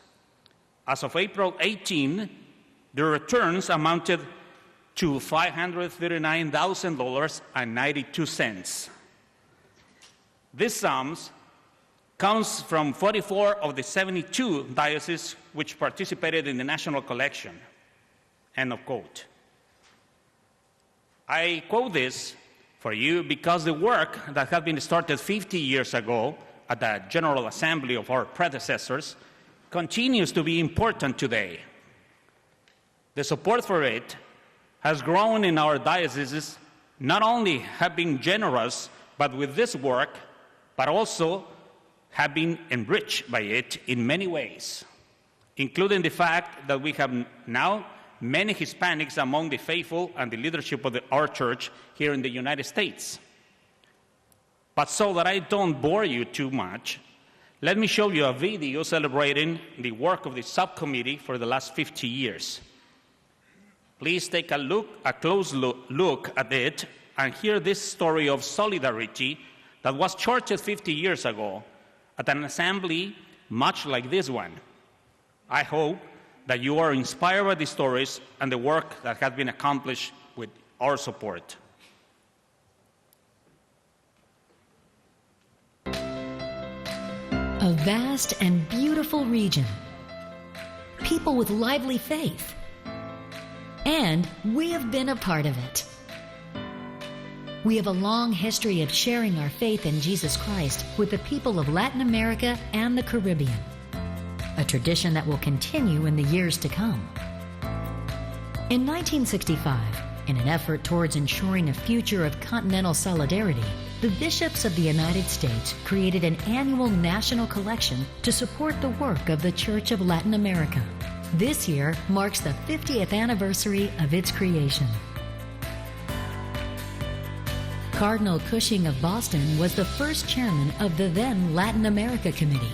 He and other chairmen who followed had the love and the vision to help the faithful of the United States express our communion and solidarity with the faithful in Latin America and the Caribbean in very visible ways. Grants are given to a variety of programs, especially evangelization and catechetical programs, as well as to mission-related activities. These efforts promote a personal encounter with Jesus Christ and help the faithful respond to his call to be missionary disciples. The collection has also supported Catholics in Latin America and the Caribbean through what has become known as the Continental Mission. Fully formed during the 5th Conference of the Bishops of Latin America, held in Aparecida, Brazil, it set out to awaken the Church in Latin America and the Caribbean toward a missionary impulse, and to fulfill the need to go out and share the gift of encounter with Christ. They felt more of a bond that there was, so some of the old antagonisms or stereotypes on both sides were put aside or forgotten, and we realized that we have much in common now, and it's not just the rich country giving to the poor. As Pope Francis reminds us, this mission is particularly important today, as the Church in Latin America and the Caribbean continues to face many challenges. The Church is found in all sectors of society, yet the faithful are beset by wars, violence, and poverty. There's been violence in many of the countries. You had the civil wars in El Salvador and in Guatemala. Colombia has had a civil war that's almost 50 years, and only recently has it seemed like they've come to some agreement of peace. People have gone through that, tremendous suffering from that. Some of the first grantees 50 years ago were vocations, and they remain a primary focus of grant funds today, since vocations to the priesthood, the diaconate, and the consecrated life are still very prominent in regions of Latin America. The collection funds seminarians and religious women and men in Nicaragua, Colombia, and all over Latin America. Edgar Sanchez Beltran is a seminarian in Mexico. Para mí es muy significativo porque gracias a esos donativos, gracias a esa ayuda, yo pude terminar mi formación inicial y sé que no lo hice solo. Thousands of seminarians and religious men and women have been supported in their initial formation through the collection. The collection has also accomplished a variety of crucial tasks beyond vocations. Grant funds have provided support to countless catechists and pastoral agents serving in ministries to youth, the incarcerated, the sick, and those engaged in pro-life activities. They've expanded access to the richness of the Scriptures in many languages, even helping to translate the Catechism into the Mayan language Quechua. The committee receives probably about 300 or 400 requests from different parts for pastoral projects. The program itself, whatever they're going to do, comes from them. And they're very impressive, very creative, and facing great odds at the same time. As Catholics, we are called to give and minister to those in need and to share our faith with all those we meet. The faithful in Latin America and the Caribbean are our partners in bringing about God's kingdom and giving witness to our common faith.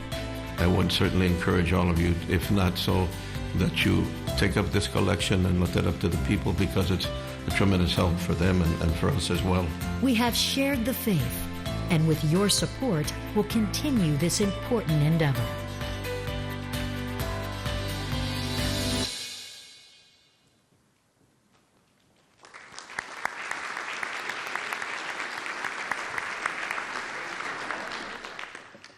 I very much trust that you were inspired by the connecting storyline of solidarity and the individual stories that we just saw in the video.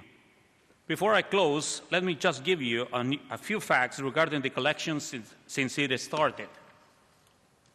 Since the first collection was taken in 1966, over $185 million has been donated by the faithful of the United States, and the collection continues to grow.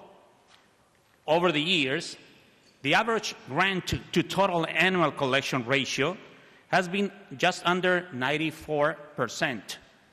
This speaks well of the stewardship of the funds received and the real actual money granted to beneficiaries, as we saw. We just heard the letter from the Holy Father. As Archbishop of Buenos Aires, Pope Francis would seldom recommend projects of his archdiocese for funding. When he did, his most recommended and supported projects were those having to do with outreach to the poor, for the poor people of the villas, the slums, the peripheries. A particular project for which he gave his strong support was one to strengthen Catholic radio's programming for the slums. In 2014, 142 dioceses participated in this collection. This issue of participation is very important because without your support, the work our predecessors set out to accomplish 50 years ago would not be possible today. And so my prayer is that you are thankful for and inspired by the work that has been accomplished in the last 50 years, thanks to the generosity of so many Catholics in our country.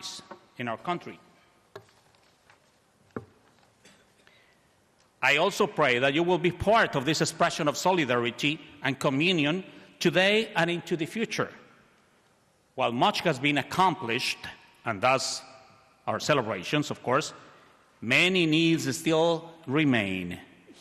The support of each of our dioceses for this work is still important, and your leadership on this is very essential. I encourage all of the dioceses to participate in the collection, even if you have twinning or other supportive relationships with dioceses or parishes in the region.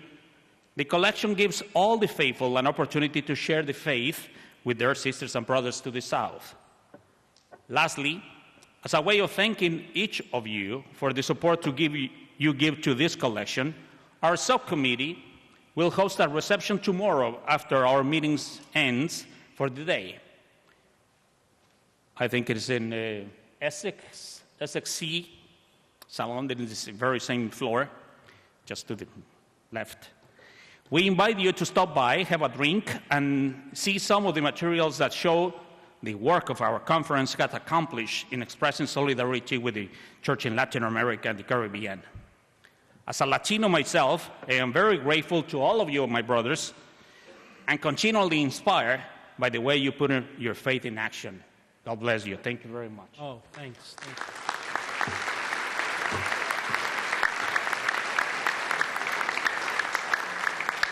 Bishop Elizondo, thank you. Thank you for that timely presentation. Are there any questions or comments? Seeing none, I thank you and the staff for a very fine presentation. We start our next 50 years. Congratulations. Thank you. Thank you very much. God bless you. We are now at the final moment of this afternoon, and some of you might say that it's just come in time. We are going to have a reception afterwards that I will talk about. It'll be a brief reception, but it'll be one in which we'll have the opportunity with our nuncio present to toast our Holy Father who has come to visit us in September. But before we do that, allow me to say a word of deep thanks on your behalf for the service that Monsignor Jenkins has given over these 13 years. Monsignor Jenkins, for 5 years, as you know, has served very ably as our General Secretary. He has brought a keen intellect, an untiring energy, a willingness pastorally to work with so many people, and most especially a deep desire to serve the bishops, to serve the purpose and mission of this conference.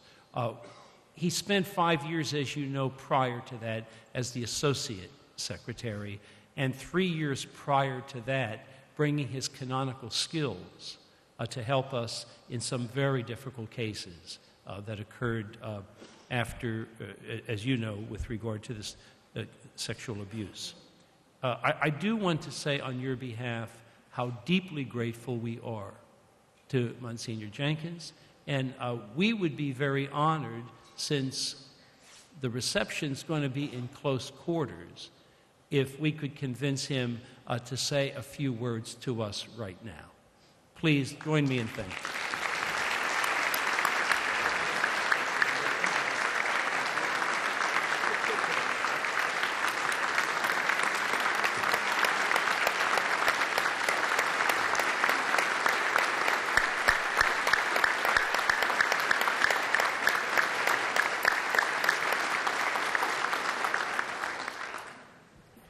Thank you very much. Thank you, Archbishop Kurtz, for those kind and certainly generous words. And thank you for this brief moment to say some thanks of my own. This past July, during his apostolic journey to Ecuador, Pope Francis offered this council to a gathering of priests and religious. Please do not forget the grace of gratitude. It is a gift from Jesus, the most beautiful of our lives as priests and religious. As I reflect on my time here at the conference, it is not very difficult for me to follow the Holy Father's advice. Gratitude comes easily. And there are three blessings that stand out above so many more, and for these three, I would like to express my special thanks. The first is the opportunity I have had to come to know, to watch, to listen to learn from each of you individually as successors of the apostles, as shepherds of the church, and as fellow priests. The richness and mixture that you show of character, integrity, humor, encouragement, sacrifice, generosity makes the duties of General Secretary much lighter and very enjoyable. In a particular way, I've had the benefit of some of the world's greatest mentors, exceptional and dedicated leaders, your brother bishops whom you have elected. To the presidency of the conference, Bishop Jerry Kakanis, Cardinal Daniel DiNardo, Bishop William Skillstad, Cardinal Francis George, Cardinal Timothy Dolan, and Archbishop Joseph Kurtz. And my predecessors, Bishop Robert Lynch, Archbishop Dennis Schnur, and Bishop David Malloy. The wisdom of this body truly shines out in the amazing shepherds of the conference you have chosen over the years. It is an impressive list, and it has been a humbling experience to work for and with them. I would add my thanks to two of the bishops local to the conference headquarters, to the Archbishop of Washington, Cardinal Donald Wuerl, and to the Apostolic Nuncio, Archbishop Carlo Maria Vigano, both of whom, thankfully, have been a support, happily sharing their wisdom and experience whenever asked and with heartfelt generosity. I thank you all for that, and I pray God rewards your kindness. The second blessing, for which I am deeply grateful, relates not to you as individual bishops, but to your unity as brothers in service to the Church. In the decree Christus Dominus on the pastoral life and ministry of bishops, Blessed Paul VI said that an episcopal conference will be effective and fruitful when bishops realize a constant growth in harmony and closeness of ties. For my own part, and I am not alone in this, I have been inspired by the witness you have always given to the collegial fraternity and affection that is the very basis of an episcopal conference. The USCCB is one of the largest, most complex conferences in the world, with over 250 members from 197 ecclesiastical jurisdictions. Such a large conference can give rise to an anonymity of sorts or a fragmentation into parts. I have not known that, I have not seen it, I have found the opposite to be the case. So I have been blessed to see the unity of our shepherds, striving always to be in service to the Church and the faithful under many circumstances and in all sorts of situations. For that, I thank you as well. And the third blessing is so easy for me to express. It is the wonderful people that surround you now, who work with exceptional faith, who love the conference, who treasure the opportunity to work for you, and of course I mean the staff of the USCCB. From Washington to Rome to New York and Miami, there are hundreds of persons who keep the work of the conference not only on a steady path, but at its very best. This makes the job of General Secretary a very easy one indeed. Whether my colleagues are preparing for a General Assembly or a papal visit, staffing a committee, sorting the mail, meeting with legislators or ecumenical partners, or answering the phone to be as helpful as possible, I think they are the very best. It requires a great deal of humility to work alongside a team of senior staff who possess such incredible talent and experience, and I thank them for the lessons they have taught me. For their patience, I thank them, and their understanding throughout. In a very particular way, I will always be indebted to my friends in the General Secretariat, each of whom has made my contribution to the mission of the conference possible. I should say my good and effective contributions, because whatever I have done that has borne fruit, met with success, or achieved the goal because that it was intended, occurred because I worked with them as a team. And whatever I have done that missed the mark, failed, or floundered was almost assuredly because I acted alone. To Linda Hunt and Anthony Piccarilla, a most special thanks for the generosity of service that would be difficult to describe, always without regard to self and always with a smile. And the same to Anique Salas, my extraordinary assistant. Monsignor Brian Bransfield, whom I have had the privilege to know personally and professionally for many years, is one of the finest priests and incredibly intelligent and dedicated colleagues I have known. I thank him, and I assure you that you will not be disappointed in the excellent choice you have made for the next General Secretary. A final brief thank you. This one to my brother priests whom I have worked with at the conference. When you generously agree to release priests to come to the conference, they arrive with a deeply pastoral heart of priests. They joyfully work for and with the faithful in their diocese or institute. At the conference, they are often at a desk, reading documents or correspondence, attending meetings, preparing drafts. It's not an easy switch from pastoral ministry to the new service. But an Episcopal conference is an organization whose goal is fundamentally a pastoral one, to assist bishops in the common exercise of their pastoral ministry. The priests who serve so faithfully at the conference contribute essentially, by bringing that pastoral heart with them. It informs our daily work and impacts the long-term plans in a unique way. I thank them for the sacrifice they make and for the example of priestly life and ministry they have given to me over the years. So thank you again for the opportunity to serve, and I assure you of my daily prayers for you, your Episcopal ministry, and the success of the mission of the conference. Thank you.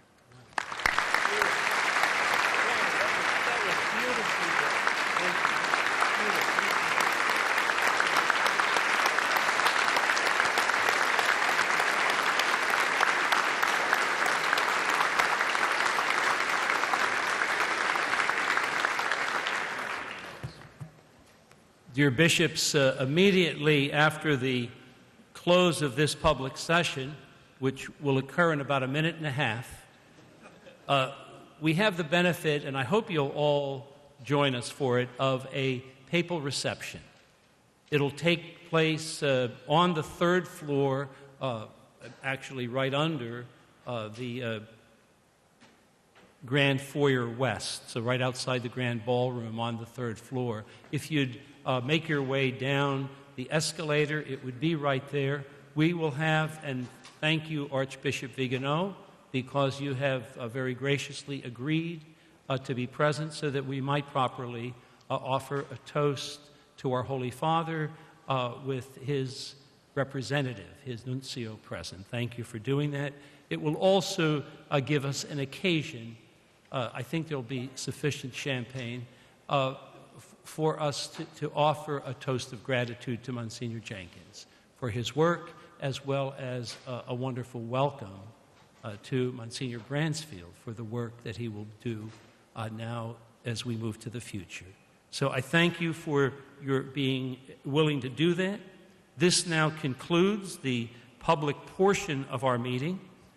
We'd like to thank in a special way the observers, the guests, and media representatives for being with us. Thank you for your presence and participation. We will actually reconvene tomorrow. You know that at 9 o'clock there will be regional meetings, and then at 10:45 the beginning of executive session.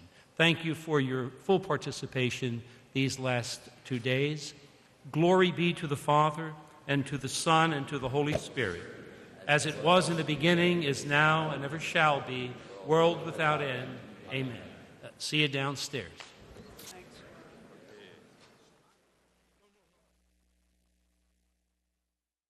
Well, there you have it. That concludes our coverage of the U.S. Bishops' Conference for 2015, the Fall General Assembly. I'm Doug Keck, right back here at our EWTN studios. You know, if you missed any of our coverage, you can catch all the highlights on EWTN News Nightly tonight at 6 p.m. and then again at 9 p.m. Eastern. You can also find out all about news from a Catholic perspective at the National Catholic Register's website, ncregister.com, or through the Catholic News Agency at their website, catholicnewsagency.com. Or you can actually watch a full replay of the Bishops' meeting. You can find it and much more on EWTN's YouTube channel. Go to youtube.com/EWTN. And while online, check us out on Facebook, Twitter, Pinterest, Instagram, iHeartRadio, SoundCloud, and of course, if you're at EWTN.com, you'll see that EWTN is everywhere. Now, before I let you go, here's a couple of programming notes. Look for Pope Francis's Jubilee Year of Mercy. It's just around the corner, of course, and the year kicks off on December 8th with Holy Mass from Rome and the opening of the Holy Door. That'll be at St. Peter's Basilica. And as always, you can count on EWTN for complete coverage of Jubilee Year events in Rome and around the globe throughout next year. And please join us for our expanded pro-life coverage in January. Father Joseph and I will be anchoring coverage from studios in Washington, D.C., our studios, beginning January 22nd with the annual March for Life, followed by the Walk for Life West Coast in San Francisco and One Life L.A. in Los Angeles on January 23rd. And once again, don't miss the world premiere of the EWTN movie. We're very proud of it, Kateri, the story of St. Kateri Tekakwitha, the 17th century Mohawk orphan turned saint. That's Kateri, premiering Wednesday. That's tomorrow night at 9:30 p.m. Eastern. Well, that just about does it for all of us here at EWTN. I'm Doug Keck for EWTN, and all of our coverage and cast and crew, thank you for joining us.